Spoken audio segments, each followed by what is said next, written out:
اس کا تقریباً جو جنوبی نصف حصہ ہے اس میں اسلام 712-13 میں آ گیا تھا محمد ابن قاسم رحمۃ اللہ علیہ کے ذریعے سے. لیکن یہ کہ یہاں پر اسلام کو کوئی پوری طریقے سے قدم جمانے کا موقع نہیں مل سکا، اس لیے کہ وہی ملوکیت کا معاملہ،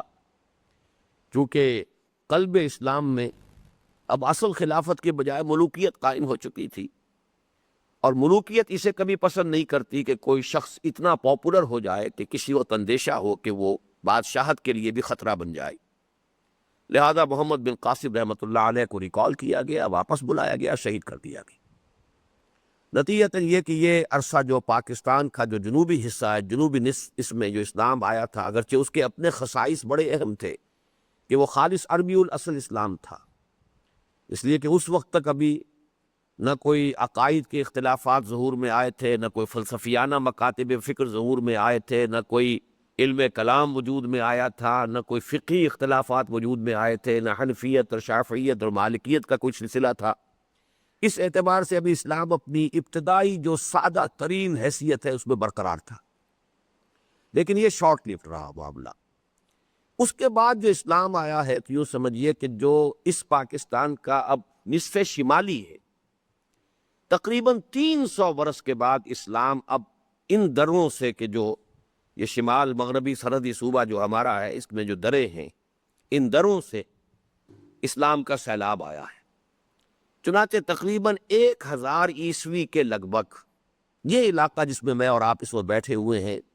یہ تو اسلامی سلطنت میں شامل ہو چکا تھا، اس لیے کہ غزنوی کے دور میں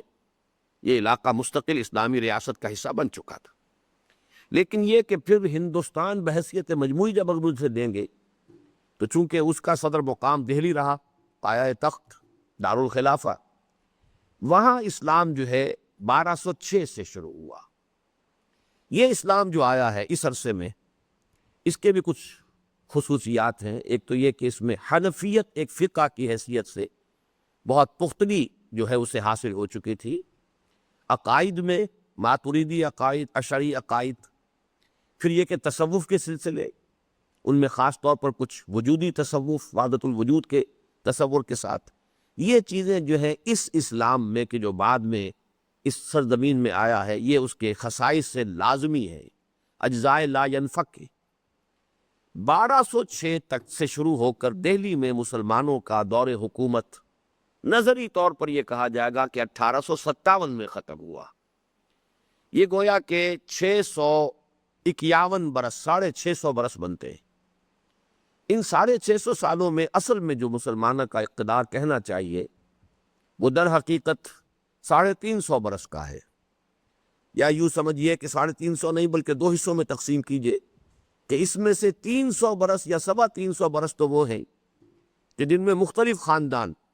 غلامہ سے شروع ہو کر پھر خلجی اور مختلف سادات اور لودھی، تغلق، یہ مختلف خاندان جو ہیں یہ 1526 تک یہاں حکمرانی کرتے رہے.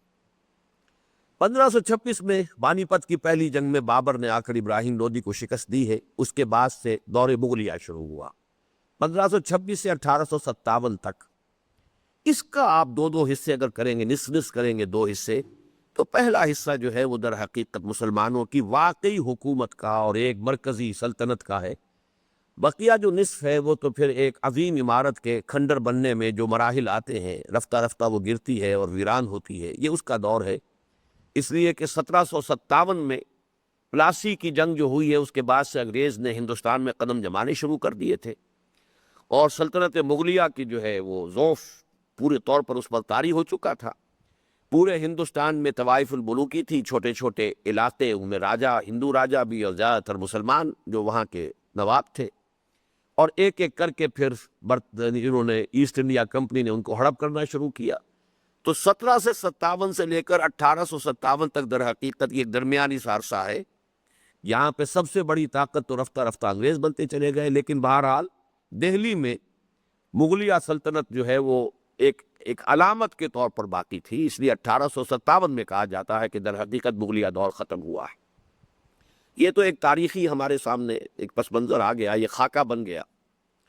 اس میں خاص طور پر جو بات ہم مطالعہ کر چکے ہیں وہ یہ ہے کہ اسلام کے اعتبار سے جو تو اصل اسلام،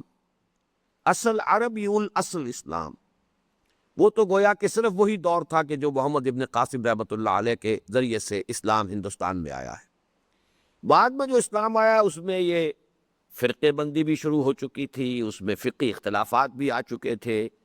اس میں امراء و سلاطین ایک طرف اور رجال دین دوسری طرف، یہ سنویت بھی پیدا ہو چکی تھی۔ وہ وحدت نہیں تھی کہ خلیفہ وقت جو ہے وہ مسلمانوں کا حکمران بھی ہے اور وہی ان کا سب سے بڑا مذہبی رہنما بھی ہے، وہی مسجد نبوی کا خطیب بھی ہے، جو گورنر ہوتا تھا کوفے میں وہی وہاں کی جامع مسجد میں خطبہ بھی دیتا تھا اور وہی وہاں کا گورنر بھی تھا۔ تو یہ جو ایک وحدت تھی، اس میں سیاست اور دین ایک تھے، یہ ختم ہو چکی تھی، بلکہ وہ سنویت پیدا ہو چکی تھی کہ دنیاوی اقتدار اور حکومت کا معاملہ، سیاست کا معاملہ یہ تو چلے گا، قبائلی عصبیت، جس قبیلے میں زیادہ طاقت ہے، جس کی لاٹھی اس کی بھینس۔ اگر مغلوں میں زیادہ قوت پیدا ہو گئی، یہ لودھیوں کو آیا شکست دی، اب ظاہر بات ہے کہ جو بھی جامع مسجد کے خطیب ہوں گے وہ پہلے خطبے میں اگر ابراہیم لودھی کا نام لیتے تھے، اب انہوں نے اس کا نام لینا چھوڑ دیا اور بابر کا نام لینا شروع کر دیا۔ تو یہ معاملہ جو تھا کہ حکومتیں بدل رہی ہیں، تغلق تھے یا کبھی خلجی تھے یا کبھی خاندان غلامہ تھے، بہرحال اس میں جو سنہری دور ہے، سب سے اعلیٰ دور، وہ خاندان غلامہ ہی کا ہے۔ اس کے بعد درجہ بدرجہ یہ سنویت تسلیس میں بدل گئی۔ اس کے کیا معنی ہے کہ ایک طرف تو امراء اور سلاطین اور یوں کہیے کہ جو عسکری قسم کے رہنما ہوتے تھے، دوسری طرف جو رجال دین تھے وہ بھی دو حصوں میں تقسیم ہو گئے۔ ایک وہ کہ جن کا پڑھنا پڑھانا، ظاہری علوم، علوم شریعت کی تحصیل، پھر اس کے نتیجے میں کہیں خطیب لگیں گے، کہیں قاضی لگیں گے، کہیں مفتی کا کام کریں گے، اور وہ ایک طرح سے گویا کہ زمینہ بن گئے حکومت کا۔ اور دوسری طرف وہ لوگ کہ جنہوں نے درویشی کا راستہ اختیار کیا، تصوف کا راستہ اختیار کیا، لوگوں کی روحانی تربیت کا کام شروع کیا۔ تو گویا کہ علماء اور صوفیاء، یہ ایک مزید تقسیم ہو گئی ملت کی قیادت میں، کہ پہلے سنویت تھی، سیاست اور دین علیحدہ علیحدہ ہو گئے۔ اب دین کے بھی دو حصے ہو گئے، ایک علماء کا طبقہ ہو گیا، فقہاء، علماء، خطباء، فقہاء، مفتی حضرات، قاضی حضرات، میجسٹریٹس وہی ہوتے تھے، فیصلے وہی کرتے تھے۔ اور دوسری طرف یہ کہ وہ صلحاء یا صوفیاء، اولیاء اللہ کے جنہوں نے لوگوں کی روحانی جو ہے تربیت اور ان کے تزکیہ نفس کو اپنا موضوع بنایا۔ بہرحال یہ در حقیقت وہ ایک زوال ہی کے آثار تھے، ہوتے ہوتے یہ زوال انتہا کو پہنچا ہے۔ اور یہ عجیب ہے، ایک جو سمجھیے آئرنی آف فیٹ جسے کہا جاتا ہے، کہ جب سیاسی اعتبار سے ہندوستان میں مسلمانوں کی گرفت سب سے زیادہ مضبوط ہوئی، یعنی اکبر اعظم کا دور، مغل اعظم، اتنی بڑی سلطنت جو ہے کبھی بھی اس سے پہلے نہیں رہی تھی۔ کوئی چھوٹے چھوٹے علاقے، کوئی جنوب میں، کوئی یہاں، کوئی وہاں رہتے تھے علیحدہ، ہندوؤں کے اپنے راجواڑے موجود تھے، لیکن اکبر کے زمانے میں آ کر جو ہے عظیم ترین جو ہے مملکت قائم ہوئی ہے اور مسلمانوں کی سلطنت۔ لیکن جب کہ سیاسی اعتبار سے مسلمان اس عروج کو پہنچے، اسلام انتہائی زوال کی حالت کو پہنچ گیا، یہاں تک کہ اکبر نے دین الہی جو ہے، وہ بعض علماء جو اس کے درباری علماء تھے، ابو الفضل اور فیضی جو نورتنوں میں مشہور ہیں، تھے تو بہت بڑے عالم، بڑے فاضل لوگ، انہوں نے اس کو پٹی پڑھائی اور اس کے نتیجے میں اس نے اس فلسفے کو پیش کیا کہ دین محمد صلی اللہ علیہ وسلم 1000 سال کے لیے تھا، وہ 1000 سال کا دور ختم ہو گیا۔ گویا کہ دین محمدی صلی اللہ علیہ وسلم کا دور ختم ہو چکا ہے، اب ایک نئے دین کی ضرورت ہے، وہ دین اکبری یا دین الہی اس کا نام رکھا گیا۔ اس کو پھر پوری جو ہے اسٹیٹ پاور کے ساتھ، پورے ظاہر بات ہے کہ شہنشاہیت کا دور تھا، تو اس زمانے میں پورے قوت کے ساتھ جو ہے اسے نافذ کرنے اور پھیلانے کی کوشش کی گئی۔ یہ گویا کہ زوال کی انتہا تھی۔ لیکن یہاں سے پھر ایک تجدید کا عمل شروع ہو گیا، جس کو ہم الف ثانی، دوسرے 1000 سال کا تجدیدی کارنامہ کہتے ہیں۔ اس میں سب سے پہلے شیخ احمد سرہندی رحمۃ اللہ علیہ میدان میں آئے۔ تصوف کے میدان میں جو خراب باتیں آ چکی تھیں اور جو شریعت کی پابندی کے خلاف جو ہے استہزاء ہوتا رہتا تھا،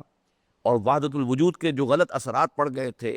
اس سے پاک کر کے معاشرے کو وحدت الشہود کا ایک متقابل نظریہ سامنے لا کر اور اتباع سنت، اس کی اہمیت کو دوبارہ جو ہے انہوں نے استوار کیا، اور واقعہ یہ ہے کہ اسی مرد مجاہد کی کوششوں کے نتیجے میں دین الہی جو ہے وہ دفن ہو کر رہ گیا، اس کا کوئی نام و نشان ہندوستان میں باقی نہیں رہا۔ تو اس اعتبار سے حضرت مجدد الفسانی رحمۃ اللہ علیہ، یہ جو اشعار میں نے اس سے پہلے بھی سنائے ہیں، بہت سے حضرات کو اب یاد بھی ہو گئے ہوں گے، کہ علامہ اقبال نے جو الفاظ ان کے بارے میں کہے ہیں، وہ ہند میں سرمایہ ملت کا نگہباں اللہ نے بر وقت کیا جس کو خبردار، یعنی ملت اسلامیہ کا جو جداگانہ تشخص تھا وہ ختم ہو رہا تھا، اس لیے کہ دین الہی یہ تھا کہ تمام جو مذاہب ہیں، ہندو مت بھی ہے، اسلام بھی ہے، یہ بھی ہے، سکھ بھی ہیں، فلاں بھی ہیں، بدھ بھی ہیں، جین بھی ہیں، ان سب کی تعلیمات ان کو جمع کر کے اور وہ ایک ملغوبہ تیار کیا جائے۔ اسی کی پھر اس کے کئی صدیوں کے بعد برہمو سماج کے نام سے ہندوؤں کے اندر ایک سماج قائم ہوا، برہمو سماج، مجلس ایزدی، کہ بس اللہ تو سب کا ایک ہی ہے نا، رام کہہ لو، اسے خدا کہہ لو، گاڈ کہہ لو، پرماتما کہہ لو، اللہ کہہ لو، جو بھی کہہ لو وہ سب کا ایک ہے۔ باقی یہ جو اختلافات ہے یہ شریعتوں کی وجہ سے ہے، کہ یہ شریعت موسوی ہے، اس کی شریعت یہ ہے، یہ شریعت محمدی ہے، اس کے احکام یہ ہے، یہ فلاں مت ہے، اس کی ریت اور روایات یہ ہے۔ تو ان تمام چیزوں کو ثانوی حیثیت دے کر مجلس ایزدی، برہمو سماج، برہما اصل میں ہندی میں خدا کے لیے برہما،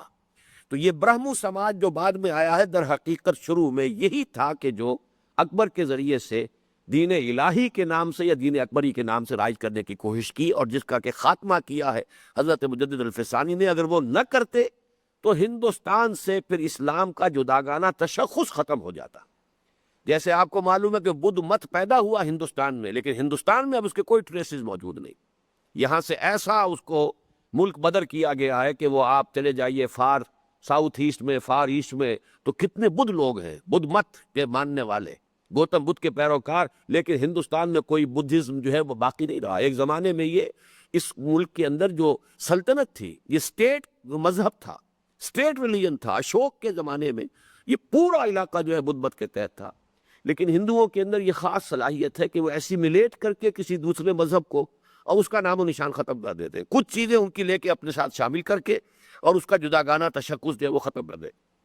بہرحال یہاں سے الف ثانی کا تجدیدی کارنامہ شروع ہوا۔ پھر شاہ ولی اللہ دہلوی رحمۃ اللہ علیہ میدان میں آئے، انہوں نے پھر علوم اسلامی کی تجدید شروع کی، اور خاص طور پر قرآن کی طرف رجوع کی تحریک جو شروع ہوئی ہے وہ حضرت شاہ ولی اللہ دہلوی رحمۃ اللہ علیہ سے۔ اس کا ہم پھر تسلسل پڑھ چکے ہیں کہ 300 سالوں میں یہ تحریک کن کن مراحل سے ہو کر گزری، انہوں نے کیا کام کیا، ان کے 2 بیٹوں نے کیا کام کیا، بلکہ 3 بیٹوں کو کہنا چاہیے، اس لیے کہ شاہ عبد العزیز نے تفسیر عزیزی لکھی،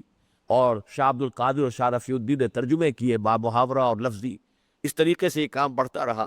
پھر یہ کہ جب یہاں انگریز آ گیا تو ایک نئے پرابلمز پیدا ہو گئے کہ اب عیسائی مذہب کی تبلیغ بھی شروع ہو گئی، لہذا اس سے مسلمان کس طریقے سے عہدہ برا ہوئے، یہ ساری چیزیں ہم پڑھ چکے ہیں۔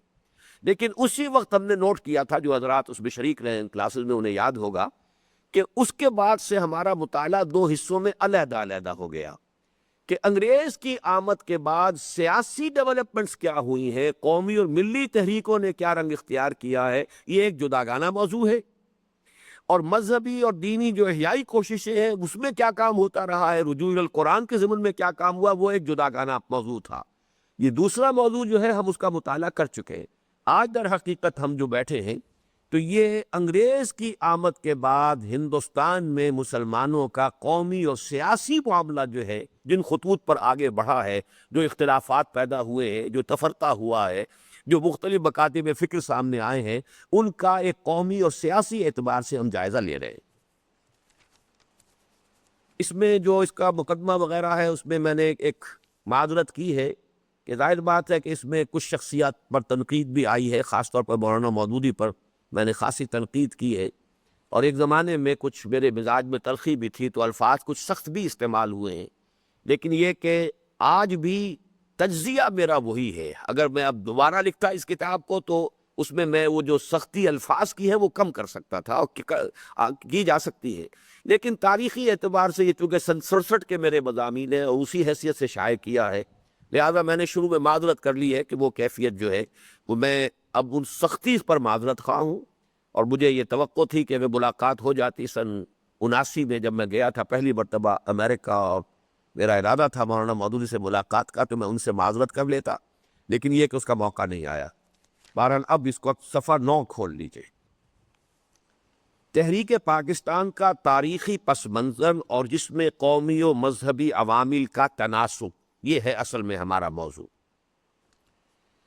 اگر کوئی یہ کہے کہ پاکستان اسلام کے نام پر حاصل کیا گیا تھا تو پورے ملک میں شاید کوئی ایک شخص بھی ایسا نہ نکل سکے جو اس کی تردید کرے۔ کوئی بہت ہی ڈھیٹ آدمی ہوگا تو اس کو وہ چیلنج کر سکتا ہے، ورنہ یہ ہے کہ پوری دنیا میں بھی مانا جاتا ہے کہ پاکستان اسلام کے نام پر قائم ہوا۔ ایک مسئلہ دوسرا ہے جو آگے آئے گا کہ تحریک پاکستان کا اصل محرک کیا تھا، یہ بالکل دوسرا مسئلہ ہے۔ لیکن جو نعرہ لگا، جو بھی اس کے لیے لوگوں کے جذبات کو اپیل کیا گیا، وہ بہرحال اسلام کے نام پر ہوا ہے، تو وجود میں یہ آیا ہے پاکستان کے نام پر۔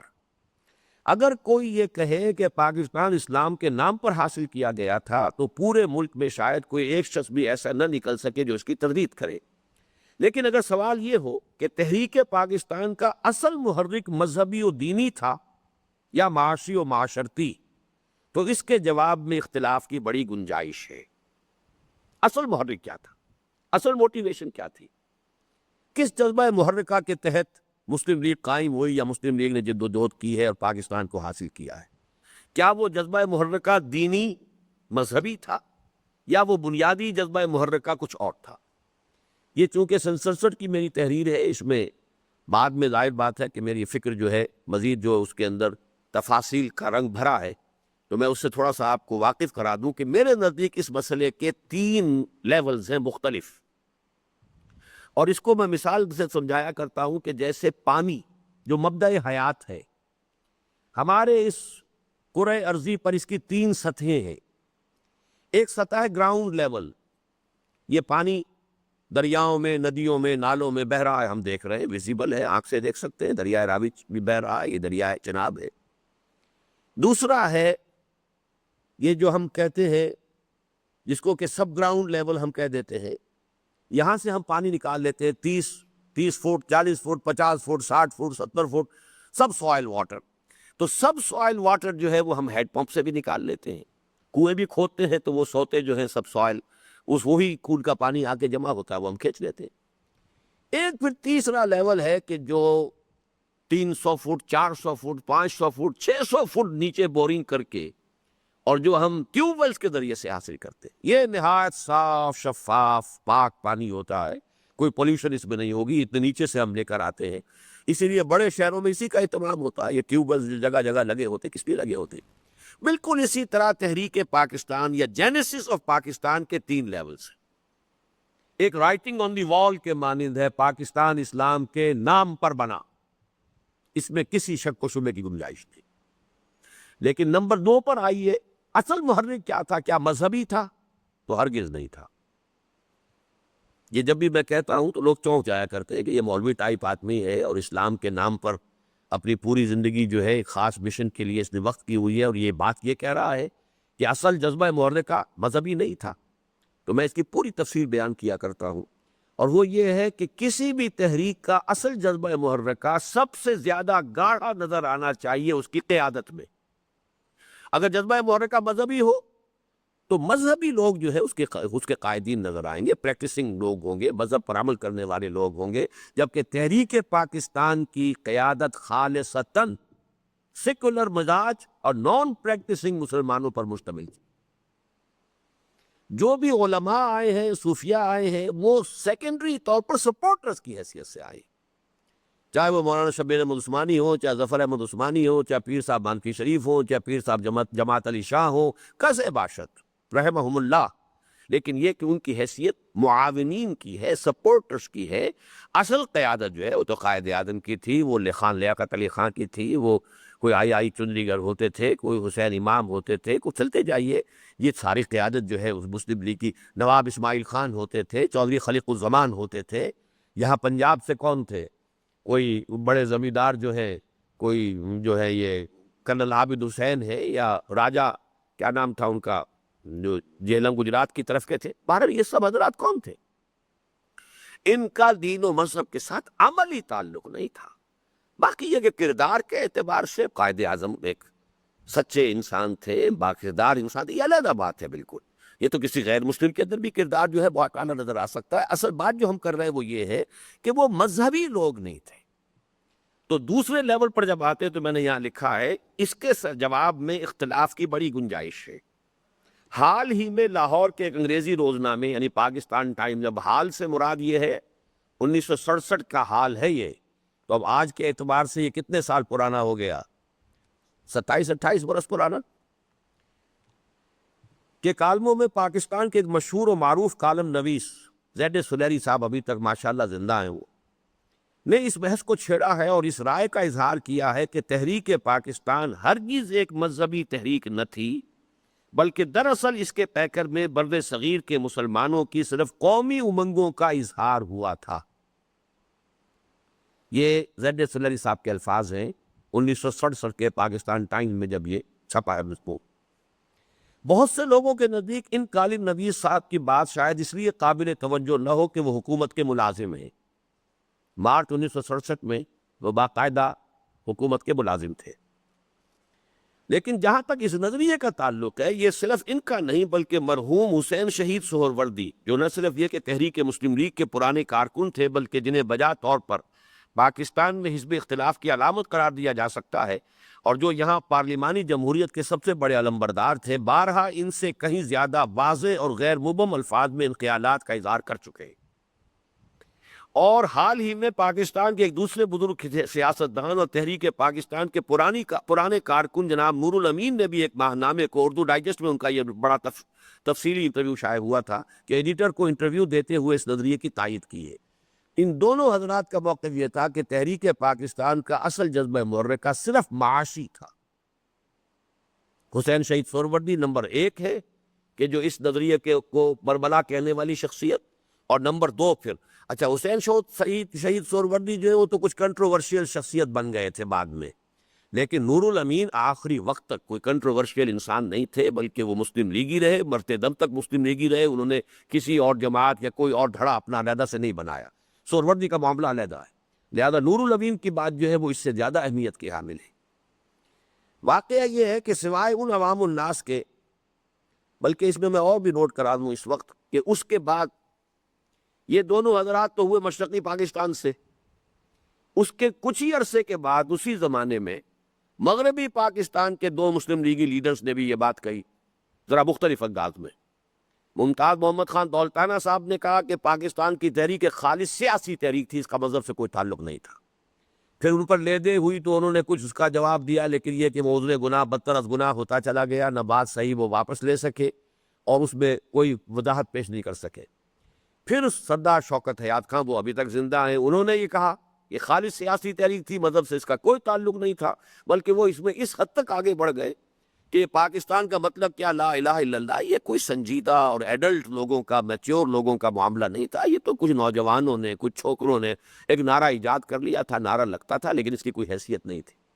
تو گویا کہ 2 آدمی وہاں کے اور 2 آدمی یہاں کے، وہ دونوں نفی کر رہے ہیں کہ کوئی مذہبی معاملہ جو ہے اس تحریک کے ساتھ نہیں تھا، اس کا جذبہ محرکہ مذہبی نہیں تھا۔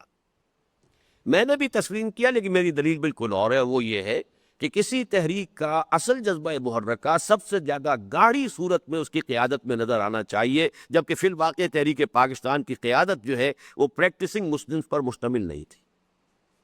واقعہ یہ ہے کہ سوائے ان عوام الناس کے جنہیں ان معاملات کا شعور ہی نہیں ہوتا، یا ان معدود چند لوگوں کے جو صرف مذہب کے سہارے ملکی سیاست کے میدان میں داخل ہو جانے کی بنا پر تاریخی حقائق کو توڑ مروڑ کر پیش کرنے پر مجبور ہو گئے ہیں، باقی جو شخص بھی غیر جانبداری کے ساتھ اس مسئلے پر غور کرے گا وہ اس نظریے کی صداقت سے انکار کی جرات نہ کر سکے گا۔ البتہ اس میں جو پھر میری مزید ڈیولپمنٹ ہے کہ جو میں نے استحکام پاکستان نامی جو میری کتاب ہے، میں نے اس کو واضح کیا بہت تفصیل سے، وہ یہ ہے کہ سیکنڈ لیول پر آ کر میں نے کہا کہ کوشچن یہ پوز کیا جائے کہ اس تحریک کا اصل جذبہ محرکہ کیا تھا، تو مذہبی نہیں تھا، یہ بات تو طے ہے۔ کیا تھا؟ کیا صرف سیاسی تھا؟ یہ صحیح نہیں ہے۔ کیا صرف معاشی تھا؟ صحیح نہیں ہے، اس لیے کہ یہ جو تحریک چلی ہے زیادہ مائنورٹی پروونسز کے لوگوں کے بل پر چلی ہے۔ اصل تحریک تھی مائنورٹی پروونسز کے لوگوں کی،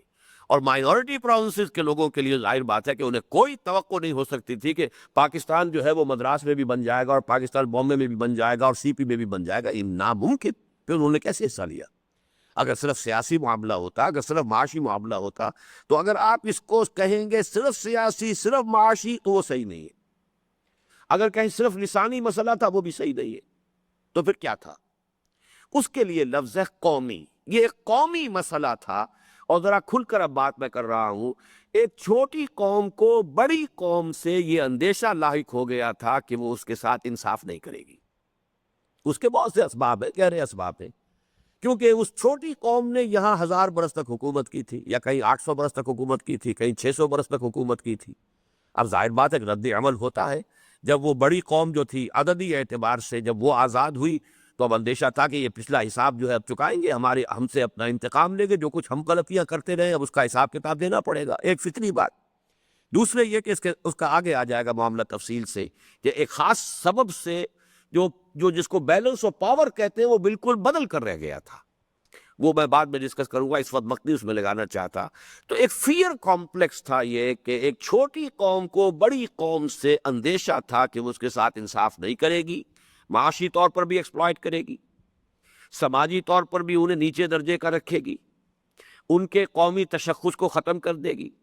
ان کی قومی زبان کو ختم کر دے گی، یہاں تک کہ مذہب کو بھی بدل دے گی، بدلنے کی کوشش کرے گی۔ اور اس کے لیے آثار شروع ہو چکے تھے کہ وہ شدھی کی تحریک شروع ہوئی، سنگٹن کی تحریک شروع ہوئی، جس سے کہ اندیشہ جو ہے روز بروز بڑھتا چلا گیا کہ اگر ہندوستان ایک ملک کی حیثیت سے آزاد ہوا تو ہندو میجورٹی جو ہے وہ اسلام کو اور مسلمانوں کو اس کے ساتھ کسی فیئر پلے کا جو ہے کوئی توقع نہیں کی جا سکتی، کوئی فیئر ڈیلنگ کی توقع وہ نہیں کر سکتی مائنورٹی، مسلم مائنورٹی، بلکہ اندیشے تھے۔ لہذا یہ اصل قومی مسئلہ تھا۔ اب اس کے بعد میں یہ کہا کرتا ہوں کہ اب تیسرے لیول پر آئیے، وہ 600 فٹ نیچے جا کر پانی جو لینا ہے سب سے صاف، کہ جس قوم کو یہ اندیشہ لاحق ہوا تھا اس قوم کی قومیت کی بنیاد کیا تھی؟ کیا وہ کسی نسل کی بنیاد پر قوم تھی؟ نہیں تھی، بے شمار نسلیں تھیں مسلمانوں میں۔ کیا کسی ایک زبان کی بنیاد پر قوم تھی؟ یہ بھی غلط ہے، بے شمار زبانیں تھیں۔ یوں سمجھیے کہ ایک ذریعہ جو ہے ایک وقت میں ہندو کی مخالفت میں اردو جو ہے اس کو ہم نے اڈاپٹ کر لیا تھا، لیکن بنگلہ دیش کی اپنی زبان تھی، سندھ کی اپنی زبان تھی، پٹھانوں کی اپنی زبان تھی، بلوچیوں کی اپنی زبان تھی، مدراس والے مسلمانوں کی اپنی زبان تھی، بے شمار زبانیں، کیرالہ کی اپنی زبان تھی، ملیالم زبان ہے اور تامل زبان ہے، بے شمار زبان۔ اسی طریقے سے لباس ایک نہیں تھا، وضاقتہ ایک نہیں تھی، خاص طور پر عورتوں کا لباس، بلوچی مسلمان عورت، پٹھان مسلمان عورت، اس کے لباس کا تصور کیجئے، اور بنگالی مسلمان عورت کے لباس کا تصور کیجئے، یہ سمجھیں گے کہ یہ ننگی ہے اس لیے آپ اس نے لباس پہنا ہوا ہی نہیں ہے۔ اسی طرح کھانے پینے کی ہیبٹس ایک نہیں تھی،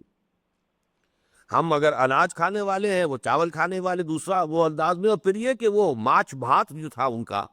چاہے کتنی بدبو آ رہی ہو لیکن وہ ماچھ بھات جو ہے ان کے لیے انتہائی لذیذ شے، بہت مرغوب شے، اور ہم شاید ان کے قریب بیٹھ نہ سکے جبکہ وہ ماچھ بھات کھا رہے ہوتے تھے۔ تو اس اعتبار سے بڑا فرق ہے، سوائے ایک مذہب کے کوئی قدر مشترک نہیں۔ لہذا فائنل انالیسس میں پھر وہی آ جاتے ہیں کہ پاکستان کی بنیاد سوائے مذہب کے اور کوئی نہیں ہے۔ لیکن اس وقت ہم تجزیہ کر رہے ہیں پاکستانی تحریک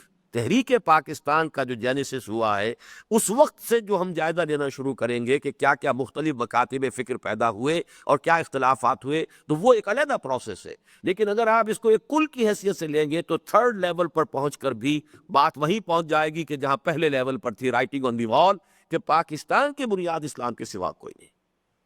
چلیے، اللہ تعالیٰ حکیم اور علیم ہے اور اپنی حکمتوں کو وہی بہتر جانتا ہے، تاہم بظاہر جو کچھ نظر آتا ہے وہ یہ ہے کہ یہ بر صغیر کے مسلمانوں کی بھی بدقسمتی تھی، اور شاید خود اسلام کی بھی،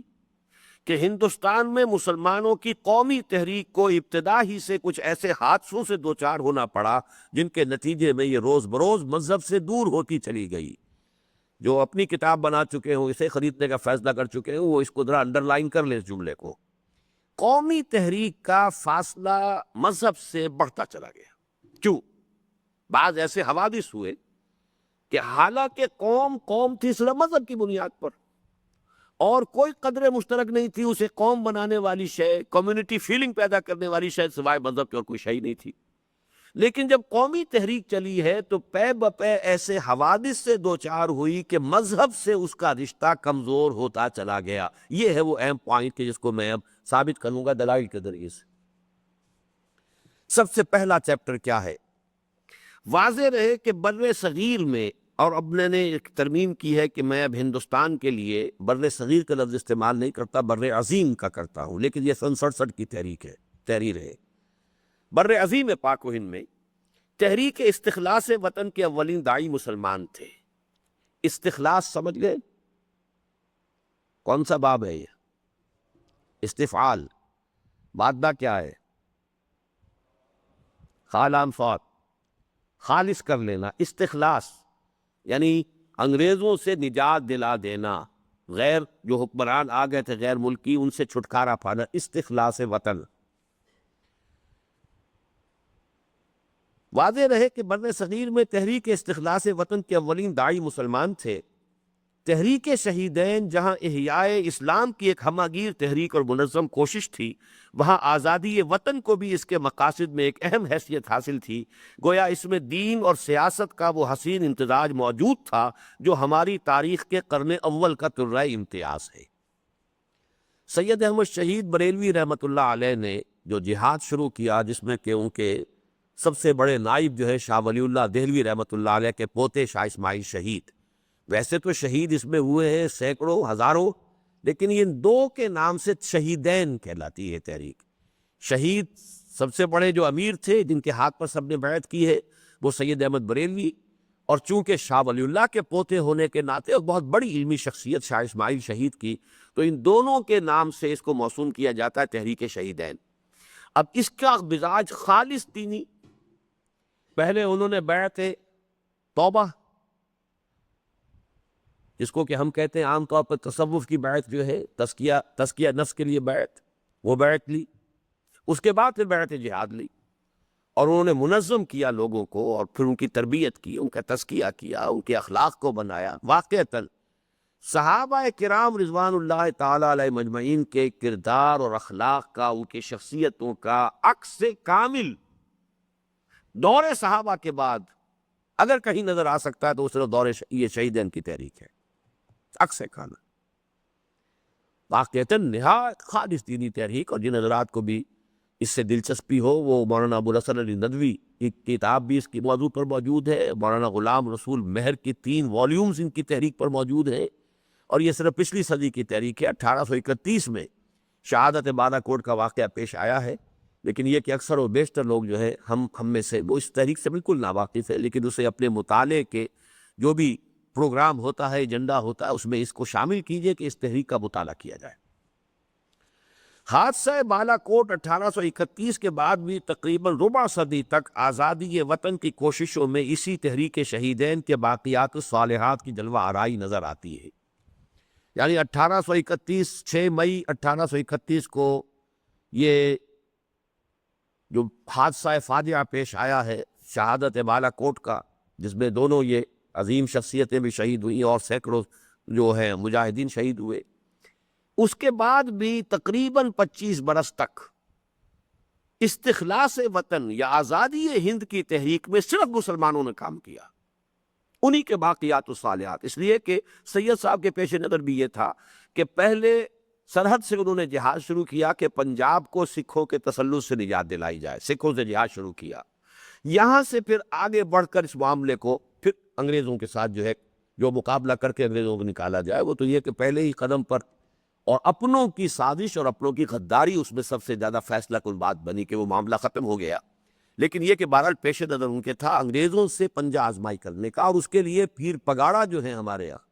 ان کے جو 5ویں پشت میں سے جو پیر، ان کے ساتھ ان کا معاملہ طے ہو گیا تھا۔ یہ بات بھی میں آپ کو بتا دوں کہ اگرچہ ہمارے نوجوان جو ہیں وہ ماؤ زیتونگ کا لانگ مارچ جو ہے وہ زیادہ تعداد آپ کو مل جائے گی لوگوں کی جو واقف ہیں، اور یہ ان کے لانگ مارچ سے لوگ واقف نہیں ہیں۔ یو پی کے تقریباً یوں سمجھیے کہ مشرقی حصے سے رائے بریلی سے انہوں نے ہجرت کا سفر شروع کیا۔ اب یو پی سے ہو کر بڑا سیدھا راستہ سرحد کا کیا تھا،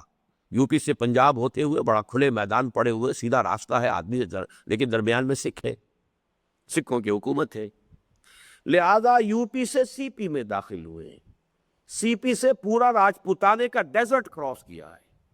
پھر سندھ کے ریگزار میں داخل ہوئے، حیدرآباد کے پاس سے ہو کر، اور پھر یہ گئے ہیں پورا درہ بولان انہوں نے کراس کیا ہے، افغانستان پہنچے ہیں۔ افغانستان کے پھر وہ شمالی علاقے سے ہو کر اور یہ جو دیر کا علاقہ ہے، باجوڑ کا علاقہ ہے، اس کی طرف سے ہو کر اور سوات تک گئی۔ اتنا بڑا تاریخی مارچ ہے۔ اور یہ کون لوگ ہیں؟ بڑے یوں سمجھیے کہ نرم و نازک لوگ، یو پی کے لوگ، بہار کے لوگ، بنگال کے لوگ، زیادہ تر یہ لوگ تھے کہ جو ان مجاہدین کی لشکر کے اندر موجود تھے۔ یعنی یہ کہ میدانی علاقے کے لوگ تو بڑی آسائشوں کے عادی ہو جاتے ہیں، پہاڑی علاقے کے لوگ تو ہوتے ہیں جفاکش ہوتے ہیں، انہیں محنت کرنی پڑتی ہے، لیکن اور صحرا کے لوگ بھی ایسے ہی ہوتے ہیں جفاکش۔ اسی لیے اقبال نے کہا ہے کہ فطرت کے مقاصد کی کرتا ہے نگہبانی، یا بندہ صحرائی یا مرد کوہستانی۔ لیکن یہ تو میدان کے علاقوں کے لوگ تھے، انہوں نے یہ کچھ کیا، اتنی محنت کی۔ تو جب سندھ سے یہ گزر رہے تھے تو ان پیر پگاڑوں صاحب کے جد امجد جو ہے ان سے معاملہ طے ہو گیا تھا، انہوں نے مہمان نوازی بھی کی تھی ان کی، اور پھر طے ہو گیا تھا کہ یہ جب سکھوں کو شکست دیتے ہوئے پنجاب کی طرف آئیں گے، ہارٹ آف پنجاب میں، تو یہ ادھر سے سکھر، آپ کو معلوم ہے کہ قریب آس پاس جو ہے یہ ان کا اصل مرکز ہے، پیر جوگوٹ، یہاں سے یہ بڑھے کے دریائے سندھ کے مغرب کے ساتھ ساتھ ہوتے ہوئے اور ڈیرہ غازی خان کے علاقے سے ہوتے ہوئے پنجاب میں پہنچیں گے، اور دونوں کی فورسز مل جائیں گی، اور پھر دونوں مل کر جہاد کریں گے انگریزوں کے خلاف۔ وہ حر تحریک جو ہے وہ آپ نے کئی مرتبہ اس کا نام سنا ہوگا، اس وقت سے یہ حر تحریک جو ہے وہ چلتی رہی، اگرچہ یہ کہ وہ سارا نقشہ کار جو تھا ان کا، وہ تو بیچاروں کا پہلے ہی قدم پر جب وہ اپنوں کی غداری سے اور سازش سے ان کی تحریک ناکام ہو گئی تو آگے کا مسئلہ پیدا ہی نہیں ہو سکا۔ حادثہ بالا کوٹ 1831 کے بعد بھی تقریباً ربع صدی تک آزادی وطن کی کوششوں میں اسی تحریک شہیدین کے باقیات و صالحات کی جلوہ آرائی نظر آتی ہے، اور اسی کے متعلقین و متاثرین کہیں جیلوں میں تشدد اور بہیمیت کے شکار بنتے ہیں، اور کہیں پھانسی کے تختوں کو زینت بخشتے نظر آتے ہیں۔ اس پورے عرصے میں آزادی وطن کی جد و جہد میں کوئی غیر مسلم نظر نہیں آتا، یہ اہم نقطہ ہے، اسے پھر انڈر لائن کیجئے۔ لیکن وہی لوگ جنہوں نے کتاب اپنی لے لی ہو، اس کی وجہ بالکل ظاہر ہے۔ ہندوؤں کے لیے انگریز کی غلامی ایسی نئی اور انوکھی بات نہ تھی، اور ان کے لیے معاملہ صرف حکمرانوں کی تبدیلی کا تھا، جبکہ مسلمان حال ہی میں مسند حکومت سے اتر کر غلامی کی زنجیروں میں جکڑے گئے تھے۔ لہذا یہ بالکل فطری بات تھی کہ آزادی کے لیے ہاتھ پاؤں مارنے کی ابتدا بھی انہی کی طرف سے ہوتی۔ یعنی ہندوؤں کے لیے تو چینج آف ماسٹرز کا معاملہ تھا، پہلے وہ مسلمانوں کے غلام تھے، اب انگریزوں کے غلام ہو گئے۔ ان کے لیے کوئی شوق نہیں، کوئی ان کے لیے کوئی سٹیٹس ان کا بدلا نہیں، بلکہ ایک اعتبار سے خوشائند ہو گیا کہ حکمران تبدیل ہو گئے تو مسلمان جو ہے، جن سے جو بھی کچھ ان کو شکایتیں ہوگی مسلمانوں سے، تو گویا کہ ایک موقع ہاتھ آ گیا ہے کہ نئے جو حکمران ہیں ان کے ساتھ سازگاری اختیار کر کے ان پرانے حکمرانوں سے اپنا حساب کتاب چکا سکے۔ لہذا انہیں آزادی کے لیے ہاتھ پاؤں مارنے کا ان کے اندر کوئی جذبہ تھا ہی نہیں، وہ جذبہ مسلمانوں میں تھا، اس لیے کہ وہ تو تخت حکومت سے اتار کر نیچے پھینک دیے گئے۔ یہی معاملہ ہے، نوٹ کیجئے کہ پنجابی مسلمان اور سندھی مسلمان کی نفسیات میں زمین و آسمان کا فرق ہے۔ پنجابی مسلمان کو انگریز نے آ کر سکھا شاہی سے نجات دلائی، لہذا انگریز پنجابی مسلمان کا محسن قرار پایا۔ سندھی مسلمان سے انگریز نے حکومت چھینی، 1843 میں شکست دی تالپوروں کو اور حکومت پر قبضہ کیا، تو ظاہر بات ہے کہ نفسیاتی طور پر تو زمین و آسمان کا فرق ہو گیا۔ انگریز کی دشمنی وہاں یہ ہے کہ سکھا شاہی سے تو 1000 درجے بہتر انگریز کی حکومت تھی، کم سے کم رول آف لا تو تھا وہاں۔ تو سکھا شاہی کا تو مطلب ہی ہے کہ جہاں نہ کوئی قانون، نہ قاعدہ، نہ کسی انداز کے اندر کوئی داد رسی ہو سکتی ہے، کہیں پر کوئی فریاد نہیں ہو سکتی، سکھا شاہی۔ تو سکھا شاہی سے نجات دلائی ہے انگریز نے مسلمانان پنجاب کو اور صوبہ سرحد کے بھی درمیانی علاقے کو، اس لیے کہ صوبہ سرحد کے یہ درمیانی اضلاع جو ہے،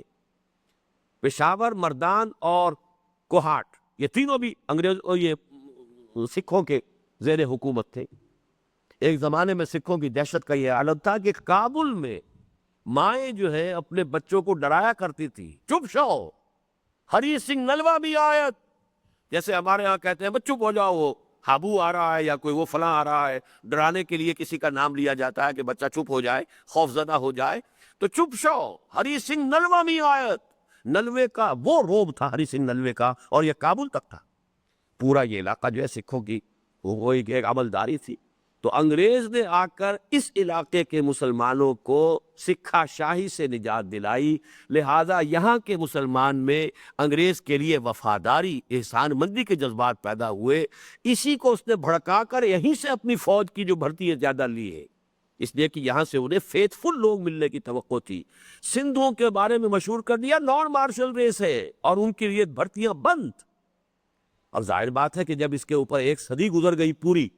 تو پھر ایک قوم کی نفسیات جو ہے، کسی بچے کو آپ کہتے رہیے تو بزدل ہے، تو بزدل ہے، تو بزدل ہے، ڈرپوک ہے، ڈرپوک ہے، ڈرپوک ہے، وہ واقعتاً ڈرپوک ہو جائے گا۔ یہ حادثہ ہوا ہے سندھی قوم کے ساتھ، سندھی مسلمانوں کے ساتھ، اس لیے کہ 1944 تک حر موومنٹ باقی تھی۔ ابھی 1843 میں حکومت ختم ہوئی ہے، 1944 تک بھی خبریں آتی تھیں، اور ان پیر پگاڑا کے والد صاحب کو جو ہے پھانسی دی تھی انگریز نے، اور ان کی لاش تک کہیں نہیں دی گئی، کوئی خبر نہیں ہے ان کی۔ کبھی کسی اسٹیشن پہ حملہ کر دیا، انگریز کو چین سے نہیں بیٹھنے دیا حروں نے۔ تو یہ جو ہے فرق نوٹ کیجئے کہ ہندوستان کے مسلمانوں میں، جو پاکستان کے یہ دو بڑے صوبے ہیں، ان کے مسلمانوں کی ذہنیت میں جو فرق ہے، نفسیاتی کیفیت میں جو فرق ہے، اسی کو آپ زیادہ بڑھا لیجئے۔ یہی فرق تھا ہندو اور مسلمان کی ذہنیت میں بحیثیت مجموعی۔ مسلمانان ہند سے انگریز نے آ کر حکومت چھینی، لہذا ان میں بغاوت کے جذبات تھے۔ ہندو کے لیے معاملہ یہ تھا کہ وہ چینج آف ماسٹرز کا تھا، کوئی فرق نہیں تھا، لہذا اس نے وفاداری کا راستہ اختیار کیا۔ اب یہ دوسرا چیپٹر سمجھیے اس پچھلی صدی کی تاریخ کا۔ 1857 کے معرکہ آزادی وطن میں پہلی بار ہندوستان کے مسلمان اور غیر مسلم سب شانہ بشانہ اور دوش بدوش غیر ملکی استبداد کے خلاف نبرد نظر آتے ہیں۔ یہ 1830-31 تحریک شہیدین،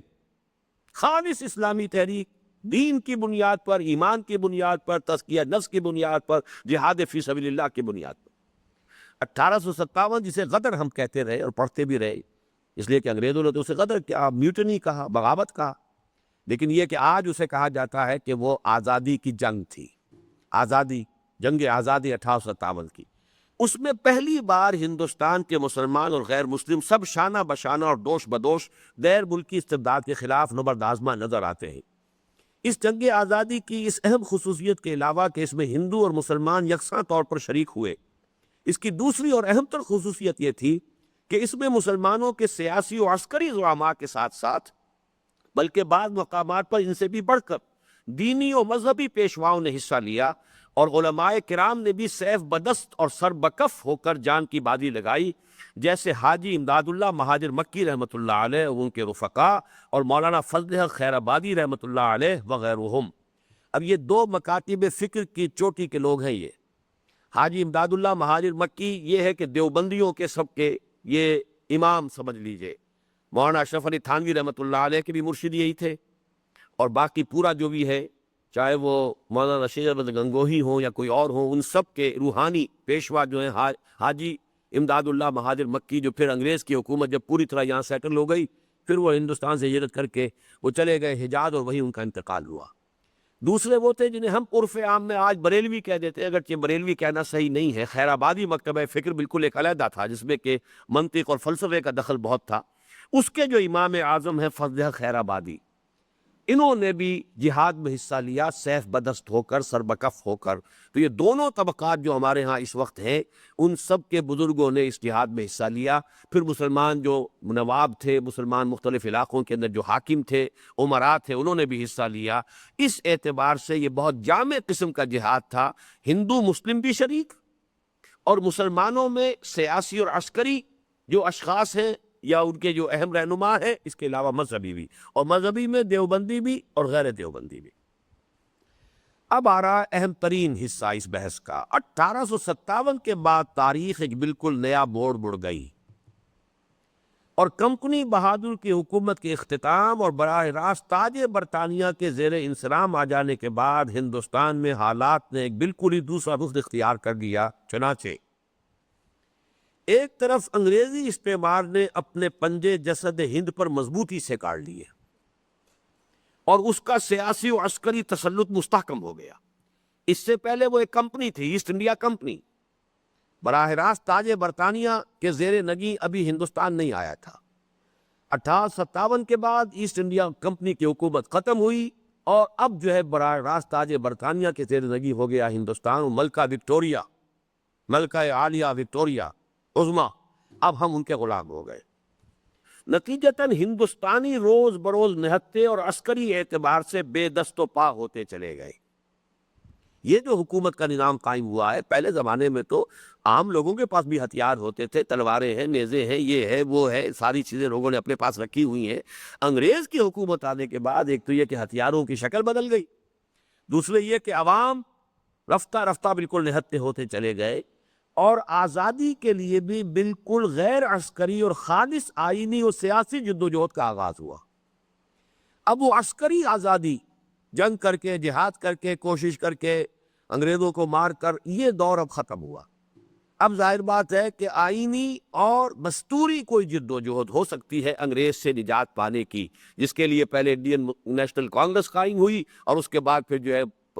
آل انڈیا مسلم لیگ قائم ہوئی 1906 میں۔ غالباً نیشنل کانگریس 1885 میں قائم ہو گئی تھی۔ تو یہ اب کیوں اس لیے قائم ہوئی ہے کہ اب وہ دور گیا،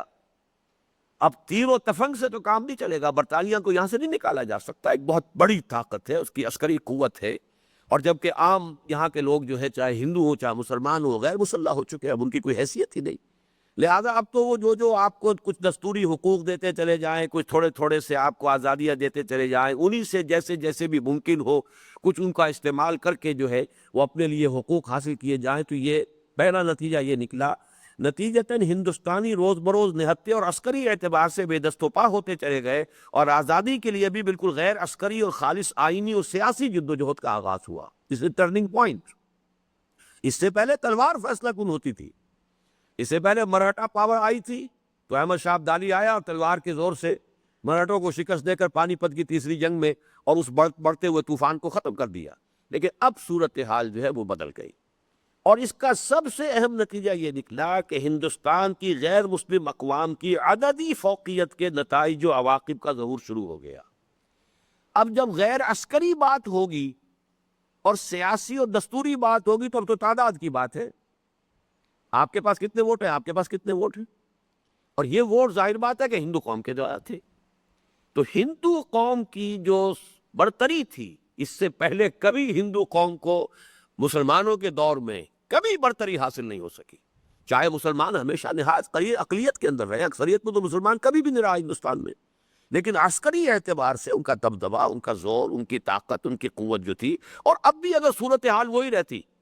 تو یعنی میدان جنگ کے اندر مسلمان شکست کھانے والا نہیں تھا ہندو سے، لیکن اب صورت بدل گئی، اب تلوار نہیں بلکہ ووٹ کا معاملہ ہے، اب تعداد کا مسئلہ ہے۔ اس کا سب سے اہم نتیجہ یہ نکلا کہ ہندوستان کی غیر مسلم اقوام کی عددی فوقیت کے نتائج و عواقب کا ظہور شروع ہو گیا۔ دوسری طرف خود انگریز نے تلوار کے بجائے قلم سے حکومت شروع کی۔ Will you be governed by sword or by pen؟ یہ باقاعدہ ایک سوال کیا تھا کسی وائس رائے نے، اب کیا چاہتے ہو تم مسلمانوں، تم تلوار ہی کے ذریعے سے حکومت چاہتے ہو یا قلم کے ذریعے سے؟ اور ہندوستانیوں کو ان کے اپنے ماضی سے منقطع، اپنے عقائد و افکار و نظریات سے دستبردار، اور اپنی تہذیب و تمدن اور اپنے علوم و فنون سے بیگانہ کر کے ایک نئے ہندوستان کی داغ بیل ڈالنی شروع کی۔ نیو ایجوکیشنل سسٹم، اس کے لیے میکالہ کا نظام تعلیم، اس سے ذہنوں کو بدلنا، نیا فکر دینا، سائنس خاص طور پر آئی بڑے زور شور کے ساتھ۔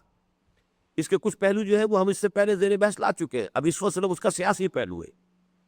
غیر ملکی حکمرانوں کے اس ثقافتی انقلاب کا استقبال ہندوؤں اور مسلمانوں کی جانب سے مختلف طرز پر ہوا۔ یہ ثقافتی کلچرل ریولوشن جو انگریز نے شروع کیا کہ ہندوستانیوں کو الفاظ جو ہے میکالے کے وہ یہ ہے کہ سوائے ایک چمڑی کی رنگت کے سوا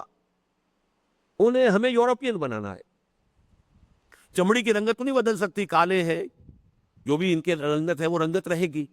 ہمیں سوائے ایک چمڑی کی رنگت کے ان ہندوستانیوں کو یورپین بنانا ہے۔ ان کی سوچ وہ ہو، ان کی تہذیب وہ ہو، ان کے معیارات وہ ہوں، ان کے ایٹیکیٹس وہ ہوں، ان کی وضع قطع وہ ہو، ان کی لباس وہ ہو، ان کا یہ سارا معاملہ جو ہے، اس کو اب ہم نے یہ کلچرل ریولوشن،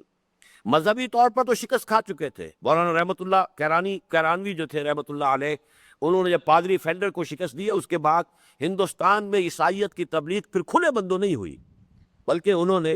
جیسے کہ میں نے کہا، شب خون مارنے والی بات ہے کہ نچلے طبقات کو کہیں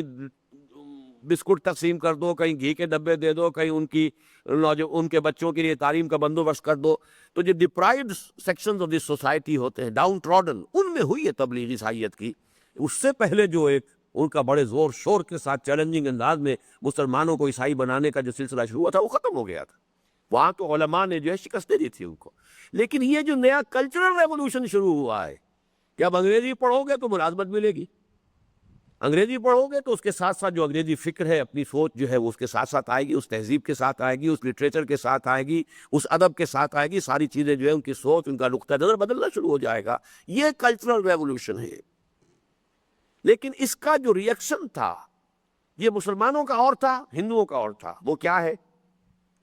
ہندو اپنے ماضی سے پہلے ہی بہت دور نکل آئے تھے. آپ کو معلوم ہے، میں بتا چکا ہوں کہ ہندوؤں میں بھی جن لوگوں کو سرکاری ملازمت مسلمانوں کے دور میں کرنی ہوتی تھی وہ فارسی پڑھتے تھے. راجہ رام موہن رائے نے فارسی میں کتاب لکھی ہے عیسائیت کے خلاف اور مسلمانوں کو کی توحید کو ڈیفینڈ کرنے کے لیے. فارسی تو یہاں کی کورٹ لینگویج تھی. تو اب ظاہر بات ہے کہ معاملہ یہ ہوا کہ ان کا تو اپنی زبان سے، سنسکرت سے یا کسی اور سے تعلق پہلے ہی کمزور تھا. ان کی اپنی تہذیب جو ہے پہلے ہی مسلمان کلچر، مسلمان تہذیب جو ہے اس کا غلبہ تھا ہندوستان کے اندر. اس حوالے سے ہندو اپنے ماضی سے پہلے ہی بہت دور نکل آئے تھے اور ان کا اپنے علوم و فنون اور اپنے تہذیب و تمدن سے کوئی گہرا رشتہ باقی نہ رہا تھا.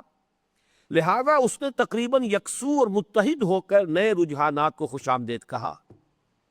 چنانچہ اب نوٹ کیجئے آپ کہ سب سے پہلے انگریز آیا بنگال میں اور بنگالیوں نے انگریزی پڑھی اور سارے ٹاپ موسٹ سائنٹسٹ ہندو پیدا ہوا ہے بنگال کے اندر. چیٹرجی اور بینرجی اور یہ اور بوس اور گھوش، ان کی کتابیں جو ہے وہ کیمسٹری کی ہو، فزکس کی ہو، فلاں کی ہو، انجینئرنگ کی ہو، میڈیسن کی ہو. یہ وہ لوگ تھے کہ جو انہوں نے پڑھا، پورا کھل کر انگریزی پڑھی. اور خیر وہ انگریزی کا تو لیول وہاں پر عام مسلمانوں کا بھی ہم لوگوں سے بہتر لیول رہا، اس لیے سب سے پہلے انگریز آیا ہی وہاں ہے. لیکن یہ ہے کہ ہندوؤں نے جس طریقے سے ایمبریس کیا ہے آگے بڑھ کر اس نئے کلچر کو، نئی تہذیب کو، نئی زبان کو، نئے فکر کو، وہ در حقیقت ہے کہ جس کو نوٹ کرنے کی ضرورت ہے. لہٰذا انہوں نے تقریباً یکسو اور متحد ہو کر نئے رجحانات کو خوش آمدید کہا. اس کے برعکس مسلمانوں کو ابھی اپنا شاندار ماضی پوری تابناکی کے ساتھ نظر آ رہا تھا اور ان کے عقائد اور علوم و فنون ابھی ان کے قلوب و اذہان میں گہری جڑیں رکھتے تھے. لہذا ان کے ہاں ایک انتشار پیدا ہو گیا. مسلمانان ہند کے ان طبقوں نے جو دین و مذہب سے زیادہ لگاؤ رکھتے تھے، بدلتی ہوئی ہوا کے ساتھ اپنا رخ تبدیل کرنے سے انکار کر دیا اور وہ زندگی کی شاہراہ سے ہٹ کر گوشوں اور کونوں میں قال اللہ تعالی اور قال الرسول کے درس و تدریس میں منہمک ہو گئے. جبکہ ہندوستان کی مسلمان قوم کا سواد اعظم چلو تم ادھر کو ہوا ہو جدھر کی کے نظریے کو اپنا کر نئے حالات کے مطابق بدلتا چلا گیا. یعنی گریٹ میجورٹی اس نے انگریزی پڑھنا شروع کیا، انگریزی اسکولوں میں داخلہ لیا، میٹریکولیشن ہو رہا ہے، یہ ہو رہا ہے، اس کے بعد جو ہے امتحانات پاس کر کے ملازمت میں جانے کیا، اور اس کے سوا کیا کرے. دوسری اور ہندو جو ہے وہ بھی کر رہے تھے، ہندو یکسو ہو کر. لیکن مسلمانوں میں چونکہ مذہب کے ساتھ گہرا تعلق تھا اور ایک طبقہ ان کا بڑا مؤثر ایسا تھا کہ جو اس نئی تہذیب کو قبول کرنے کے لیے کسی صورت تیار نہیں تھے، لہذا اس نے بائیکاٹ کیا. نہ انگریزی پڑھیں گے، نہ انگریزی تمدن اختیار کریں گے. کسی نے اگر میز کرسی پر بیٹھ کر کھانا کھا لیا تو یہ بھی گویا کہ کرسٹان ہو گیا، یہ تو گویا کہ اب مسلمان رہا ہی نہیں. کسی نے چمچ استعمال کر لیا تو کرسٹان ہو گیا. اس درجے جس کو سوشل بائیکاٹ کہا جاتا ہے کہ قطعاً ان کے انداز اختیار نہیں کرتے، ان کی وضع قطع اختیار نہیں کریں گے، ان کی زبان نہیں پڑھیں گے، ان کے علوم نہیں پڑھیں گے، ایک ٹوٹل بائیکاٹ. یہ ہمارے جو بہترین مذہبی طبقات تھے، مخلص ترین جو تھے مذہب کے اعتبار سے، وہ تو اس کام میں لگ گئے. سواد اعظم اب ادھر چل رہا ہے، وہ کیا کریں، ان کے لیے تو اب زندگی کا معاملہ ہے، زندگی گزارنے کا معاملہ ہے، ذریعہ معاش کا معاملہ ہے. لہذا وہ جو ہے اس نئے لا کو انہوں نے خوش آمدید کہا. اس کا ایک نتیجہ تو یہ نکلا کہ ہندوستان کے مسلمانوں کی توانائیاں منتشر ہو گئی اور مجموعی طور پر ہندوستان کی مسلمان قوم کی قوت و طاقت کو ذوق پہنچا. اور دوسرا نتیجہ یہ نکلا کہ ہندوستان میں مسلمانوں کے مذہبی طبقے اور قومی قیادت میں بودھ پیدا ہو گیا جو بعد میں مسلسل بڑھتا چلا گیا اور اسے بجا طور پر دور جدید میں اسلامیان ہند کی قومی تحریک کی بدقسمتیوں کا سر آغاز کہا جا سکتا ہے. علماء کا رخ اور ہے علی گڑھ اور دیوبند کو یوں سمجھ لیجئے کہ یہ سمبولائز کرتے ہیں۔ ایک رخ علی گڑھ کا ہے، انگریزی پڑھو، انگریزی علوم پڑھو، سائنس پڑھو، جدید نظریات پڑھو، پھر اپنے ساتھ اسلامیات بھی پڑھو، کوشش کرو کہ اپنے دین پر بھی قائم رہ سکو۔ یہ کوشش تھی علی گڑھ کی، اور علی گڑھ کے طرز پر سمجھیے کہ اب مسلم اسلامیہ کالجز قائم ہو رہے ہیں، چاہے وہ لاہور کا ہے، پشاور کا ہے، کہیں اور کا ہے، اسلامیہ ہائی سکولز قائم ہو رہے ہیں۔ وہ سب یوں سمجھیے کہ جیسے ایک حدیث کے اندر آتا ہے کہ دنیا بھر کی کل مساجد جو ہے وہ خانہ کعبہ کی بیٹیاں ہیں۔ اسی طریقے سے یوں سمجھ لیجئے کہ پورے ہندوستان میں اسلامیہ کالجز اور اسلامیہ ہائی سکول جو قائم ہوئے وہ علی گڑھ کی بیٹیاں اور پوتیاں ہیں یا نواسیاں ہیں۔ یہ ایک سلسلہ تھا۔ اور دوسری طرف علماء کا یہ ہوا کہ نہیں صاحب، ہمیں نہ انگریزی پڑھنی ہے نہ جدید علوم پڑھنے ہیں، ہم تو قال اللہ و قال رسول عربی پڑھیں گے، فقہ پڑھیں گے، حدیث پڑھیں گے، تفسیر پڑھیں گے، جو بھی کریں گے، مسجدوں کو آباد کریں گے، مسلمانوں کے مذہبی تشخص کو برقرار رکھنے کی کوشش کریں گے، انگریز اور انگریزیت اور انگریزی زبان سے نفرت پیدا کریں گے۔ نتیجہ کیا نکلا کہ مسلم قوم ایک تو اقلیت میں تھی ہی پہلے، اب اس کی لیڈرشپ منقسم ہو گئی، اس سے جو قومی تحریک ہے اس کو ذوق پہنچا۔ اب اس وقت ساری گفتگو کو نوٹ کر لیجئے کہ ہمارا کیا ہے، ہم دینی اعتبار سے بات نہیں کر رہے ہیں، قومی اعتبار سے بات کر رہے ہیں۔ قومی اور سیاسی اعتبار سے مسلمانوں کی توانائیاں منقسم ہو گئی، ساتھ ہی مندرجہ بالا دو اسباب کی بنا پر، یعنی ایک اس وجہ سے کہ خالص آئینی جدوجہد میں اکثریت اور اقلیت کا مسئلہ پیدا ہو گیا، اور دوسرے اس بنا پر کہ مسلمانوں کے مذہبی طبقات کے قوم کے سواد اعظم سے علیحدہ ہونے کی بنا پر ان کی مجموعی قوت میں کمی پیدا ہو گئی۔ ہندوستان میں غیر مسلموں کا پلڑا بھاری ہونا شروع ہوا، اور یہ ہوا ہے اس صدی کے آغاز سے، 1920 کے بھی بعد۔ یہ 1920 میں خاص طور پر کہہ رہا ہوں، میں بتاؤں گا کیوں کہہ رہا ہوں۔ 1920 تک ہندوستان کی سیاست میں مسلمان کا پلڑا بھاری تھا، ہندو اکثریت کے باوجود 1920 تک مسلمان کا پلڑا بھاری تھا، سیاست میں نمایاں یہ تھے، لیکن یہ کہ اس کے بعد سے صورتحال تبدیل ہوئی ہے۔ اس میں مزید اضافہ غیر ملکی حکومت کی جانب سے غیر مسلموں کی حوصلہ افزائی اور مسلمانوں کے ساتھ سرد مہری ہی نہیں بلکہ باقاعدہ ہمت شکنی کی کوششوں سے ہوا۔ غیر ملکی حکمرانوں کا یہ رویہ بھی بلا وجہ نہ تھا، مسلمانوں کو انہوں نے ہر طریقے سے حوصلہ شکنی کی اور انہیں ریجیکٹ کیا، انہیں دبایا، لیکن ہندوؤں کو ابھارا۔ اس کا خاص فینومینن جو ہے پاکستان کے پس منظر میں سندھ کے اندر آپ دیکھیں گے، ہندو بہت ہی مائنیوٹ مائنورٹی ہے سندھ میں رہا ہے، لیکن اس درجے ابھارا ہے انگریز نے اسے، اس کے مہاجنی سارے طریقے اور ہتھ کنڈے، کہ وہ سندھ کے کلچر پر اور سندھی مسلمانوں کی ابدین و اکثریت کے اوپر قابو یافتہ ہو گیا تھا۔ یہاں تک کہ 1943 میں جی ایم سید نے باقاعدہ تقریر کی کہ ہندوستان کے دوسرے علاقوں سے مسلمان یہاں آئیں خدا کے لیے جو کاروبار کرنا جانتے ہو، اور ہمیں ہندو بنیے کی دست برد سے کسی طریقے سے بچائیں۔ یہ 1943 میں جی ایم سید کی تقریر ہے کہ ہمیں بری طریقے سے جکڑ لیا ہے ہندو نے اپنے مہاجنی نظام میں، جیسے آج نیو ورلڈ آرڈر پوری دنیا کو جکڑنے کے لیے وہ ورلڈ بینک اور IMF کے ذریعے سے جو بھی ہتھ کنڈے چل رہے ہیں، اس وقت یہ کہ سندھ میں بری طریقے سے مسلمان جتنے بھی زمیندار سب مسلمان، لیکن ہندو مہاجن کے اور ہندو ساہوکار کے سب غلام اور سب کے سب ان کے مقروض۔ تو اس وقت جی ایم سید نے یہ کہا کہ مسلمان کے ہندوستان پہ دوسرے صوبوں سے مسلمان جو کاروباری اور تاجر پیشہ لوگ ہیں انہیں آنا چاہیے یہاں آ کر، تاکہ وہ ہم سندھی جو ہیں وہ تجارت سے واقف نہیں ہے، سندھی مسلمان وہ آئیں یہاں پر تاکہ ہندوؤں کا جو ہم پر تسلط ہے جو دست برد ہے اس سے بچا سکے۔ اس کا وجہ کیا تھی کہ کیوں انہوں نے ہندوؤں کو اٹھایا اور مسلمانوں کو جو دبایا، وہ میں پہلے بیان کر چکا ہوں کہ سندھ میں تو خاص طور پر مسلمانوں سے حکومت چھینی تھی، ہندو کو ابھارا، مسلمان کو دبایا۔ اولاً انہیں خوب معلوم تھا کہ انہوں نے ہندوستان کی حکومت مسلمانوں سے چھینی ہے، اور اس تازہ زخم خوردہ قوم کی خاکستر میں ابھی ایسی چنگاریاں موجود ہیں جو کسی بھی وقت معمولی سی تحریک سے بھڑک سکتی ہیں، لہذا ان کو ڈپریس کرو، ڈس ہارٹن کرو۔ ثانیاً ہندو صرف ہندوستان میں تھے۔ اب یہ بہت اہم نکتہ، یہ چیزیں آپ دوبارہ جا کر پڑھیں گے تو معلوم ہوگا کہ اس میں ایک پیرے میں پورے چیپٹر کا مواد ہے، لیکن ظاہر بات ہے کہ ضخیم کتابیں پڑھنے کا نہ آج وقت رہا ہے اور نہ ہمارے اس منتخب جو کورس ہمارا 1 سالہ ہے اس میں اس کا امکان ہے، لیکن یہ کہ یہ ایک بلو پرنٹ کی حیثیت سے خاکہ ذہن میں رہنا چاہیے۔ دوسری وجہ کیا تھی انگریز نے ہندو کو کیوں ابھارا، مسلمان کو کیوں دبایا؟ پہلی وجہ کہ چونکہ مسلمان سے حکومت چھینی تھی اکثر و بیشتر ہندوستان میں، سوائے چند علاقوں کے جیسے پنجاب کا علاقہ ہے، اور جو قوم ابھی جو ہے حکومت کی کہ تس سے گرا کر نیچے کھڑی کی گئی ہے، ظاہر بات ہے بغاوت کے جراثیم اسی میں ہوں گے۔ دوسرا اور اہم تر سبب کیا ہے؟ ثانیاً ہندو صرف ہندوستان میں تھے، جبکہ ہندوستانی مسلمان اس عالمگیر اسلامی برادری کا جز تھے جو کرۂ ارضی کے ایک بہت بڑے حصے میں ایک غالب اکثریت میں تھی، اور ابھی تک اس کے قلوب فاصلوں کے بعد اور حالات و مسائل کے فرق کے باوجود کچھ ایک ہی سے احساسات و جذبات سے معمور اور ایک ہی سے نشے سے مخمور تھے، حتیٰ کہ صفحہ ارضی کے بعید ترین گوشوں میں بسنے والے مسلمان ایک دوسرے کی تکالیف و مصائب پر ایسے تڑپ اٹھتے تھے جیسے خود انہی کے سینوں میں خنجر گھونپ دیا گیا ہو۔ خنجر چلے کسی پہ تڑکتے ہیں ہم امیر، سارے جہاں کا درد ہمارے جگر میں ہے۔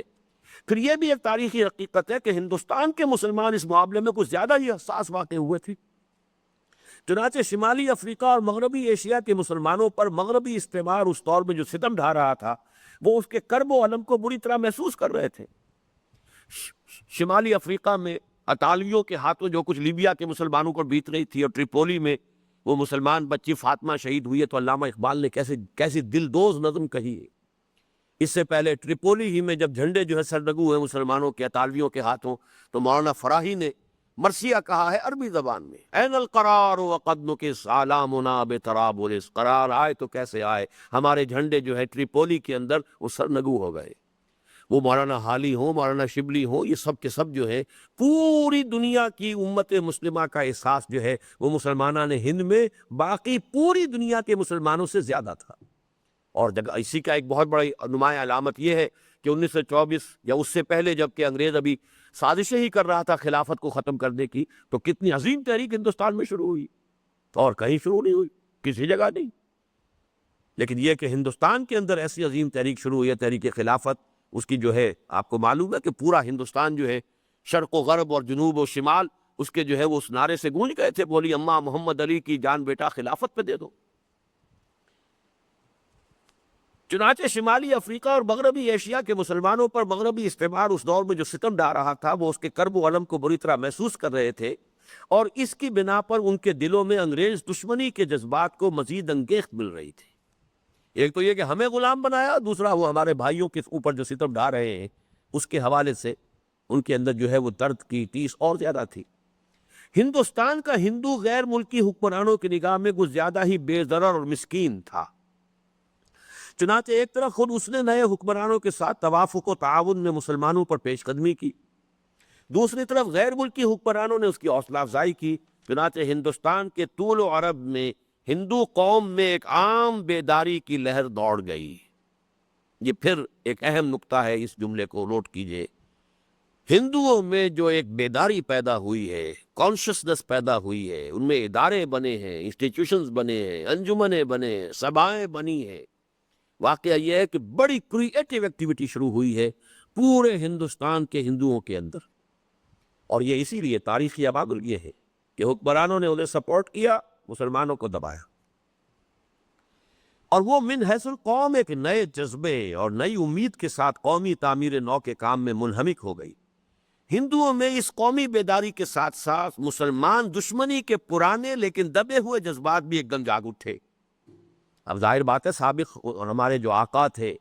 ان کا معاملہ کیا تھا، انہوں نے ہمارے ساتھ کیا کیا تھا، کیا ہماری جو ہے کیفیت رہی ہے جب ان میں بیداری پیدا ہوئی۔ جب سویا ہوتا ہے، خواب سے بیدار ہوتا ہے ذرا محکوم اگر،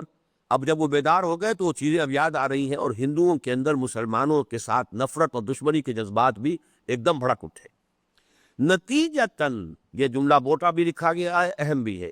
نتیجتاً انگریزی استعمار کے سائے میں ہندو امپیریلزم نے انگڑائیاں لینی شروع کیں، اور اس طرح ہندوستان میں ہندو مسلم کشمکش کے دور جدید کا آغاز ہو گیا۔ یہ کشمکش جو شروع ہوئی ہے ہندو مسلم کانفلکٹ، پھر جو ہندو مسلم فسادات کی شکل اور انتہائی بڑے بڑے قتل عام ہوئے، پھر جو جس کے نتیجے میں بڑے عظیم جو ہے وہ تقسیم ہوا، یہ سب جو شروع کہاں سے ہوا ہے، اس کا پس منظر کیا ہے، کن فیکٹرز سے اور کن عوامل سے اس کو تقویت حاصل ہوئی ہے، اس کا ایک جو بلو پرنٹ جس کو میں کہہ رہا ہوں وہ ذہن میں رکھیے۔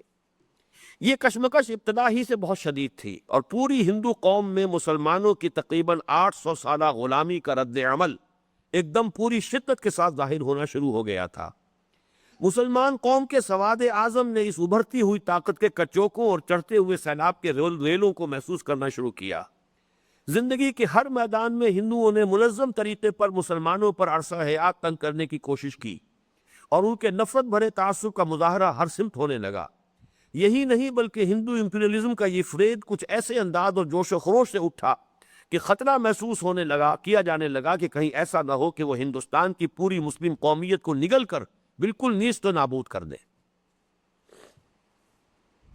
یہ حالات تھے جن میں ہندوستان میں مسلم قوم پرستی کی تحریک نے قوت پکڑنی شروع کی اور ہندوستان کے مسلمانوں کو اپنے قومی تشخص کے بقا کی فکر دامنگیر ہوئی۔ وہی قومی تشخص کے جس سے خطرہ لاحق ہو گیا تھا اکبر کے زمانے میں، ایک دوسری صورت میں مسلمانان ہند کو اپنے قومی تشخص کے لیے خطرہ محسوس ہونا شروع ہوا اس صدی کے ابتدا میں، تقریباً ربع صدی گزر جانے کے بعد۔ بدقسمتی سے اس موقع پر مسلمانان ہند کے مذہبی طبقوں اور خصوصاً تحریک شہیدین اور جماعت مجاہدین کے معنوی اور روحانی وارثوں نے حالات کے رخ کو سمجھنے میں سخت غلطی کی اور وہ ہندوستان کی پوری مسلمان قوم کے سواد اعظم کے احساسات کا صحیح اندازہ کرنے میں بری طرح ناکام رہے۔ اب ان میں ذہن میں رکھیے، یہاں نام میں نے نہیں دیے، مولانا ابوالکلام آزاد، مولانا حسین احمد مدنی، اور یہ بہت بڑی جمعیت تھی، بہت بڑی جماعت تھی، جمعیت علماء ہند، بہت مؤثر، بڑی طاقتور۔ ان حضرات نے محسوس نہیں کیا کہ مسلمان عوام کا احساس کیا ہے، انہیں جوتا کاٹ رہا ہے۔ اس کے میں نے پھر اسباب کا تجزیہ کیا، کیوں نہیں محسوس ہوا۔ اب ہمارے یہاں عام طور پر جو ہے مسلم لیگی ذہن انہیں کہہ دیں گے وہ بک گئے، ہندوؤں کے پیسے سے خرید لیے گئے، یا غداری انہوں نے کی مسلمانوں سے، لیکن یہ بڑی بچکانہ، بلکہ میرے نزدیک بڑی کمینی والی باتیں ہیں۔ ان کا ایک خاص نقطہ نظر تھا، ان کی ایک سوچ تھی، اس کا صغرا کبرا تھا، پھر خاص اسباب تھے جس کی وجہ سے کہ وہ اس کیفیت کو محسوس نہیں کر پائے۔ وہ اسباب کیا ہیں ان کو ذرا میں نے یہاں پر نوٹ کیا ہے، سمجھنے کی کوشش کیجئے۔ لیکن یہ ہے کہ عام مسلمانوں کے احساسات اور تھے اور ان علماء کے احساسات اور تھے۔ وہ فرق کیوں ہے؟ اللہ تعالیٰ ہی بہتر جانتا ہے کہ اس کا اصل سبب کیا تھا۔ یہ بھی ہو سکتا ہے کہ اس کا اصل سبب وہ حد سے بڑھی ہوئی انگریز دشمنی ہو جو ان کے لائے ہوئے زندقہ و الحاد اور مشرق وسطیٰ کے مسلمانوں پر ان کے بے پناہ مظالم سے پیدا ہوئی تھی۔ جب ایک کسی قوم کی دشمنی انتہائی شدت اختیار کر جائے تو اس شدت کے اندر دوسرے بہت سے حقائق جو ہیں انسان کی نگاہ سے اوجھل ہو جاتے۔ اب یہ زمانہ وہ ہے جب کہ انگریزوں نے عربوں کو کھڑا کیا، بغاوت کروائی ترکوں کے خلاف، سلطنت عثمانیہ کو ختم کیا، یروشلم میں ایلنبی داخل ہوا ہے اور پنجابی مسلمان کی مدد سے داخل ہوا ہے، اور اس نے داخل ہونے کے بعد کہا ہے دس از the end of the crusades. یہ الفاظ کیا ہے اس نے یروشلم میں داخل ہو کر؟ تو مغربی ایشیا کے مسلمانوں پر جو کچھ بیت رہی تھی، ترکی کو جیسے سلطنت عثمانیہ کو ٹکڑے کر دیے، بلقان کی ریاستوں میں جو کچھ ہو رہا تھا، اور پھر یہ کہ ترکی کو ختم کرنے کی جو سازشیں ہو رہی تھی، یہ ساری چیزیں تھیں کہ علماء جو تھے اور مذہبی طبقات جو تھے اس کی وجہ سے انگریز کی شدید دشمنی ان کے اندر پیدا ہو چکی تھی۔ اب دشمن کا دشمن دوست ہوتا ہے۔ انہوں نے کوشش یہ کی کہ اس انگریز کے مقابلے کے لیے، اس کو یہاں سے نکالنے کے لیے ہم ہندو اور مسلمان مل کر ایک جدوجہد کریں۔ مسلمان اکیلے تو اس حیثیت میں ہے نہیں کہ انگریز کو یہاں سے نکال سکو۔ اب صورتحال وہ پیدا ہو چکی ہے، عسکری تحریکوں کا دور گزر گیا، تلوار کے استعمال کا کوئی موقع نہیں رہا، مسئلہ ہے صرف تعداد کا، اس کے حوالے سے ساری بات ہونی ہے۔ اس حوالے سے انہوں نے یہ سوچا کہ ہندو کا معاملہ ہم بعد میں طے کر لیں گے، ہمیں پہلے انگریز کا یہاں سے جو ہے پتہ چاک کرنا ہے، یہاں سے اس کا قبضہ ختم کرانا ہے۔ اور اس انگریز دشمنی کے جذبات اتنے غالب آ گئے کہ انہیں ہندوؤں کے جو جذبات تھے ان کا صحیح اندازہ نہیں ہو سکا۔ یہ ایک پروبیبل جو ریزن ہے کہ کس وجہ سے کہ وہ عام جو مسلمانوں کے احساسات تھے ان کو وہ نہیں سمجھ پائے۔ اور یہ بھی ہو سکتا ہے کہ اس کا اصل سبب ان حضرات کی ضرورت سے زیادہ خود اعتمادی ہو، جس کی بنا پر وہ یہ سمجھتے تھے کہ انگریز سے نپٹ لینے کے بعد ابنائے وطن کے مقابلے میں اپنے دین اور اپنے تہذیب و تمدن اور فی الجملہ اپنے قومی تشخص کا تحفظ کچھ مشکل نہ ہوگا۔ یعنی اوور کانفیڈنس بھی ہو سکتا ہے، اور انگریز کی دشمنی کی شدت، یہ دو اسباب تو بڑے کلیئر ہیں کہ جو سامنے آتے ہیں۔ تیسرا وہ ہے جو میں نے نیچے لکھا ہے، اگرچہ یہ حاشیہ ہے لیکن یہ بہت اہم ہے۔ اس کا ایک ممکن سبب یہ بھی ہے کہ معاش کے معاملے میں علماء کرام کا غیر مسلموں سے کوئی تصادم نہیں تھا، اس لیے کہ ان کی معیشت کا پورا دار و مدار مسلمانوں کے چندوں، ان کی خیرات و صدقات پر تھا۔ ابھی کسی مسجد میں کوئی عالم بیٹھا ہوا ہے، کام کر رہا ہے، تو ظاہر بات ہے ہندو سے تو اس کا کوئی مقابلہ نہیں نا، وہ تو مسلمان ہی اس کی خدمت کر رہے ہیں، کوئی اس کو دے رہے ہیں، کھانے کو دے رہے ہیں، یا جو بھی تنخواہ ہے جو بھی ہے مسلمانوں کے ذریعے سے۔ مدرسہ ہے، قائم ہو گیا ہے، مدرسے کے اندر علماء پڑھا رہے ہیں، اب ان کے معاملے میں کہیں ہندو کے ساتھ مسابقت نہیں ہے، جبکہ عام مسلمان، ایک پنواڑی جو ہے کھوکھا لے کر اگر بیٹھا ہوا ہے مسلمان، تو وہ محسوس کر رہا ہے کہ میرے برابر میں جو دکان ہے ہندو بنیے کی، سیٹھ کی، جو 5 لاکھ کا مال دکان میں ڈال کے بیٹھا ہوا ہے، میں کھٹک رہا ہوں اس کی آنکھ میں، وہ نہیں چاہتا کہ میرا وجود یہاں پر ہو، میرا کھوکھا بھی اسے گوارا نہیں ہے۔ ایک مسلمان چپڑاسی محسوس کرتا تھا محکموں کے اندر کہ ہندو میرے وجود کو گوارا کرنے کو تیار نہیں۔ جہاں کہیں ترقی کا معاملہ ہوتا تھا، کوئی نہ کوئی سازش کے ذریعے سے ادھر سے ادھر سے لیگ پولنگ کر کے کوئی کر کے ہندو کی ترقی، مسلمان پیچھے۔ ایک عجیب لطیفہ مجھے سنایا گیا ہے کہ ایک زمانے میں PWD کے محکمے میں ایک خاص جو ہے معاملہ ہوا تھا کہ کچھ مسلمانوں کو بھی لیا جائے، کہ وہ بہت یعنی کوشش کے بعد کہ ان کا بھی کچھ حقوق ہیں، ان کو بھی تعلیم جو ہے دلوائی جائے، جو اوورسیئرز ہیں ان کو جو انجینئرنگ کی تعلیم دلوائی جائے۔ تو مسلمانوں میں سے جو چونکہ طے ہو گیا تھا، کچھ تعداد ان کی بھی ہوگی، نہایت بوڑھے جو بالکل طے ہو چکا تھا کہ اب 1-2 سال میں ریٹائر ہونے والے، ان کو نامزد کیا گیا، اور ہندوؤں میں سے نوجوانوں کو بھیجا گیا رڑکی، تاکہ ہندو آئے گا کوالیفائی کر کے تو ظاہر بات ہے کہ پوری زندگی کا کیریئر اس کا جو ہے۔ اور یہ خوش ہو رہے تھے مسلمان کہ دیکھو ہمارے اوپر کتنا کرم کیا انہوں نے، کہ میں ریٹائرمنٹ کے قریب ہوں لیکن میری ترقی کے لیے انہوں نے بندوبست کیا ہے۔ لیکن ان کی سازش اتنی تھی کہ یہ آئے گا 2 سال کے بعد ریٹائر ہو جائے گا، لہٰذا یہ ہمارے لیے ایک مستقل درسن نہیں ہے، ہمیں جو اپنی تعداد ہے جو دینی ہے ہندوؤں کی، کہ وہ تعداد پوری ہو، وہ دینی ہے نوجوانوں کی۔ اس درجے ان کے ہاں جو ہے آرگنائزیشن تھی۔ اس حوالے سے چونکہ یہ معاش کا معاملہ تھا، اس لیے کہ ان کی معیشت کا پورا دار و مدار مسلمان کے چندوں اور ان کے خیرات و صدقات پر تھا، جبکہ مسلمان عوام کو ہر میدان میں، خواہ وہ سرکاری ملازمتوں اور مختلف پیشوں کا معاملہ ہو، خواہ تجارت اور کاروبار کا، ہندوؤں کی جانب سے مسلمانوں کا گلا گھونٹنے یعنی اکنامک اسٹرینگولیشن کی کوششوں کا بالفعل تجربہ ہو رہا تھا۔ جوتا جسے کاٹتا ہے اسی کو محسوس ہو سکتا ہے، ورنہ اوپر سے آپ دیکھیں گے جوتا تو بڑا اچھا ہے، بہت ہی عمدہ بنا ہوا ہے، لیکن جسے کاٹ رہا ہے وہ کیسے پہنے اس کو؟ لہذا مسلمان عام آدمی جو ہے وہ تو محسوس کر رہا تھا ہندو کے جذبات کیا ہیں، جبکہ علماء کو اس کا کوئی تجربہ ہو نہیں سکتا تھا۔ ان کا جو چاہے وہ نہایت مخلص تھے، بہت کم تنخواہوں پر گزارا کر رہے تھے، یہ سب کچھ اپنی جگہ ہے، لیکن بہرحال ان کی مسابقت ہندوؤں سے تو نہیں تھی نا۔ ہندو جب سامنے آتا تھا مہاراج کہہ کے جو ہے ہاتھ جوڑ دیتا تھا، تو اس سے ان کو اور زیادہ تقویت حاصل ہوتی تھی، یہ تو ہماری بڑی عزت کرتا ہے، بڑا اہتمام کر رہا ہے، ہمارا اکرام کر رہا ہے، لہذا انہیں یہ خیال ہوتا تھا کہ بعد میں آج انگریز نکل جائے ذرا پھر ہم ان سے نمٹ گئے۔ بہرحال ہوا یہ کہ ان حضرات نے اپنے لیے یہ راہ متعین کی کہ پہلے ہندوؤں کے ساتھ مل کر غیر ملکی حکمرانوں سے گلو خلاصی کرا لی جائے، ہندو مسلم معاملات اس کے بعد طے ہوتے رہیں گے، جبکہ بحیثیت مجموعی ہندوستان کے مسلمانوں نے اپنے لیے یہ رائے عمل طے کیا کہ وہ پہلے ہی سے تحفظات کے حصول کی جد و جہد کریں گے، اور اس امر کی سعی کریں گے کہ وطن اس طور سے آزاد ہو کہ اس میں ان کے جملہ حقوق اور فی الجملہ ان کے قومی تشخص کے تحفظ کی مکمل ضمانت حاصل ہو جائے۔ یہ ہے جہاں سے وہ بائیفرکیشن اور شدید ہو گئی کہ علماء دین کا رخ یہ ہو گیا، مسلمانوں کی بہت بڑی طاقت، اور جو علماء کی ایک عظیم جماعت تھی وہ سب کانگریس کے ساتھ، مسلمانوں کے گویا کہ ہندوؤں کے ساتھ مل کر انگریز کو پہلے نکالنے کی جد و جہد میں شریک۔ سر فہرست ابوالکلام آزاد اور مولانا حسین بن مدنی، لیکن یہ کہ مولانا مدنی ایک شخص کا نام نہیں ہے، ایک بہت بڑی جماعت کی سربراہی تھی ان کی، جبکہ مسلمانوں کا سواد اعظم پوری قوم، اس کے احساسات، انہیں ہندوؤں سے خدشات کا احساس ہو رہا تھا، ان کی پوری کوشش مسلم لیگ کے جھنڈے تلے یہ ہوئی کہ ہمیں پہلے تحفظات ملنے چاہیے، ایشورنسز ہونی چاہیے، کوئی بات پہلے سے طے ہو جانی چاہیے کہ ہندوستان آزاد ہوگا تو اس طور سے ہوگا کہ مسلمان اقلیت جو ہے وہ ہندو اکثریت کے رحم و کرم پر نہ ہو. اب اس کے لیے کبھی 14 نکات آئے، کبھی کچھ اور آئے، کبھی کچھ اور آئے، ہوتے ہوتے وہ تحریک پاکستان تک بات پہنچی ہے کہ مطالبہ پاکستان کیا گیا ہے سن 40 میں. لیکن ظاہر بات ہے کہ یہ چیز جو ہے تدریجاً گزری ہے، مختلف مراحل سے مختلف تجاویز سامنے آتی رہی.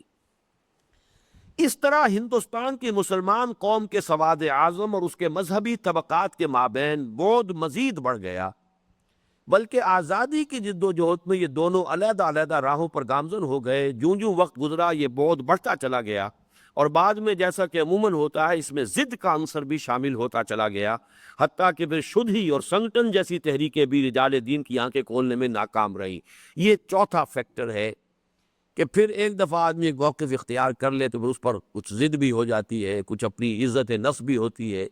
میں نے یہ 2 پازیٹیو اور 2 نیگیٹو پوائنٹس بیان کیے ہیں یہاں. میں انہیں نہ تو بدنیت سمجھتا ہوں، نہ ہندوؤں کا ذرخرید سمجھتا ہوں، نہ ابوالکلام کو، نہ مولانا مدنی کو رحمہم اللہ. لیکن یہ کہ مجھے اختلاف ہے ان سے، اختلاف شدید ہے. ان کے نقطۂ نظر سے، ان کی اسسمنٹ سے میں سمجھتا ہوں کہ انہوں نے بڑی ٹھوکر کھائی، بڑی غلطی کی. اس میں 2 اسباب پازیٹیو. ایک تو یہ کہ انگریز دشمنی جو ہے ان کے اندر، اس کی شدت کی وجہ سے یہ ہندو کا جو فیکٹر ہے وہ ان کی نگاہوں سے اوجھل ہو گیا. نمبر 2 اوور کانفیڈنس کہ ہم مسلمان، ہم طاقتور، ہم یہاں حکومت کرتے رہے ہیں، اس ہندو کی کیا حیثیت ہے. اوور کانفیڈنس اور انگریز دشمنی کے اندر شدت 2 منفی ہیں کہ چونکہ ان کا کہیں معاش کے میدان میں مسابقت کا معاملہ ہندو کے ساتھ نہیں تھا تو ہندو کی اصل ذہنیت کا انہیں اندازہ نہیں ہو سکا. اور نمبر 2 کہ ذرا وقت گزرنے کے ساتھ ساتھ جب ہندو ذہنیت اپنے آپ کو پوری طرح ریویل کرنے شروع کر دیا، اس نے شدی کی تحریک شروع ہو گئی، ہزاروں مسلمان ہندو بنا لیے گئے، خاص طور پر میوات کے علاقے میں، جس کے نتیجے میں پھر یہ تحریک شروع ہوئی ہے تبلیغی جماعت کی. بے شمار لوگ جو ہے گاؤں کے گاؤں، بستیاں کی بستیاں، پورے علاقے ہندو ہوتے چلے گئے، جیسا کہ اب ہوا ہے، دوبارہ ہوا ہے. راجستھان کے علاقے میں بہت بڑے پیمانے پر کنورشن ہوئی، بلکہ ایک مضمون تو آیا تھا ہندوستان میں جس سے معلوم ہوا کہ علی گڑھ کے چاروں طرف، علی گڑھ شہر اپنی جگہ پر ایک جزیرے کی حیثیت سے قائم ہے، لیکن یہ کہ علی گڑھ کے آس پاس کے دیہات کے اندر بڑی کثرت کے ساتھ پورے دیہات مسلمانوں کے جو ہیں انہوں نے کنورشن اختیار کیا اور ہندو مت اختیار کر لی. اب یہ تحریک شروع اس وقت ہو چکی تھی، لیکن اس وقت بھی یہ رجال دین جو ہے، علماء دین، ان کی آنکھیں نہیں کھلی، بلکہ یہ کہ اپنے موقف کے اوپر ایک طرح کا ضد کا ایلیمنٹ جو ہے اس کے اندر پیدا ہوتا چلا گیا. اس صورتحال کا سب سے اہم نتیجہ جس کی جانب بہت کم لوگوں کی نگاہ گئی ہے، یہ نکلا کہ ہندوستان کے مسلمانوں کی قومی تحریک قوم کے بہترین افراد سے محروم ہو گئی. قومی تحریک اب ایک طرف یہ جماعتیں، یہ علماء کرام اور ان میں مخلصین کی بہت بڑی تعداد اب یہ مسلم لیگ سے کٹ گئے، قومی تحریک سے کٹ گئے، کانگریس کو سپورٹ کر رہے ہیں. اب تک قوم کی پوری سیاسی اور دینی قیادت جس طبقے کے ہاتھ میں رہی تھی اور جس میں ایک سے ایک بڑھ کر مخلص و بے نفس، محنتی و سخت کوش، آزمودہ و تجربے کار اور ہر اعتبار سے منجا ہوا اور سرد و گرم چشیدہ سیاسی کارکن موجود تھا، وہ قوم سے بے تعلق ہو کر رہ گیا. اور کون کہہ سکتا ہے کہ آج خصوصاً پاکستان میں ہماری قومی زندگی جس شدید قحط الرجال سے دوچار ہے، اس کا اصل سبب یہی نہیں ہے. قحط الرجال انسان نہیں، لیڈر نہیں. اور یہ بات شروع ہو چکی ہے اس صدی میں. یوں سمجھیے کہ اس صدی کے پہلے ربع تک ہندو قوم، مسلم قوم قیادت میں چوٹی کے لوگ برابر کے موجود تھے. مولانا محمد علی جوہر جیسی شخصیت، مولانا شوکت علی جل، ابوالکلام آزاد، یہ بڑی بڑی شخصیتیں تھیں. اسی طرح جو ہے مسلم لیگ میں قائد اعظم ہے اور بڑی بڑی شخصیتیں ہیں. اب کہاں؟ ہندوستان میں گاندھی کے بعد نہرو بھی رہا ہے، پٹیل بھی رہا ہے، راج گوپال اچاریہ بھی رہا ہے، ونوبا بھاوے بھی رہا ہے. کتنے لوگ. ایک ان کے ہاں ایک معلوم ہوا کہ ایک پوری ٹیم تیار ہوئی لیڈروں کی. اور یہاں مسلم لیگ میں قائد اعظم کے بعد کون؟ قائد اعظم لیاقت علی خان، اس کے بعد ختم، کارکن کو ہے ہی نہیں. خود قائد اعظم یہ کہہ دیتے کہ میری جیب میں کھوٹے سکے ہیں. اپنے کارکنوں کو، اپنے ساتھیوں کو، میری جیب میں کھوٹے سکوں کے سوا کچھ نہیں. یہ قائد اعظم کے اپنے الفاظ، اس لیے کہ وہ جو مخلصین تھے. اب کیا سبب ہوا ہے، وہ اسباب میں نے 4 بیان کیے ہیں، باقی اللہ کی مشیت ہوتی ہے اصل میں فیصلہ کن ہر معاملے کے اندر. وہ طبقہ جب کٹ گیا، اولاً علماء دین نے جدید تہذیب، جدید زبان، جدید علوم کا بائیکاٹ ٹوٹل کیا. مسلمان قوم کی قوت 2 حصوں میں تقسیم ہو گئی، ایک قال اللہ و قال الرسول اور ایک انگریزی تعلیم اور اس کے ساتھ اپنی معاش کے معاملے میں آگے بڑھنے کی کوشش. اس کے بعد ہندو مسلم کشمکش کا سلسلہ شروع ہوا تو مسلمانوں کا ایک بہت بڑا طبقہ وہ انگریز دشمنی کی شدت کی وجہ سے یا اپنی خود اعتمادی کی وجہ سے وہ ہندوؤں کے ساتھ مل کر اور انگریز کو نکالنے کی جدوجہد میں شریک ہو گیا اور قومی قیادت کے ساتھ اس کا ٹکراؤ ہوا. یہ 2 اسباب ہیں جس کے نتیجے میں مسلمانان ہند کی قومی تحریک کو ضعف پہنچا ہے، جس کے نتائج بھی آج تک ہم بھگت رہے ہیں. میرا خیال تھا یہ پہلا چیپٹر آج مکمل پڑھ لیں گے، لیکن آج میں یہی ختم کر رہا ہوں. یہی چیپٹر اب کل مکمل ہو سکے گا، لیکن یہ بہت اہم ہے. انشاءاللہ آپ حضرات وقت کے اوپر کل بھی تشریف لے آئیے. سبحانک اللہم و بحمدک، اشہد ان لا الہ الا انت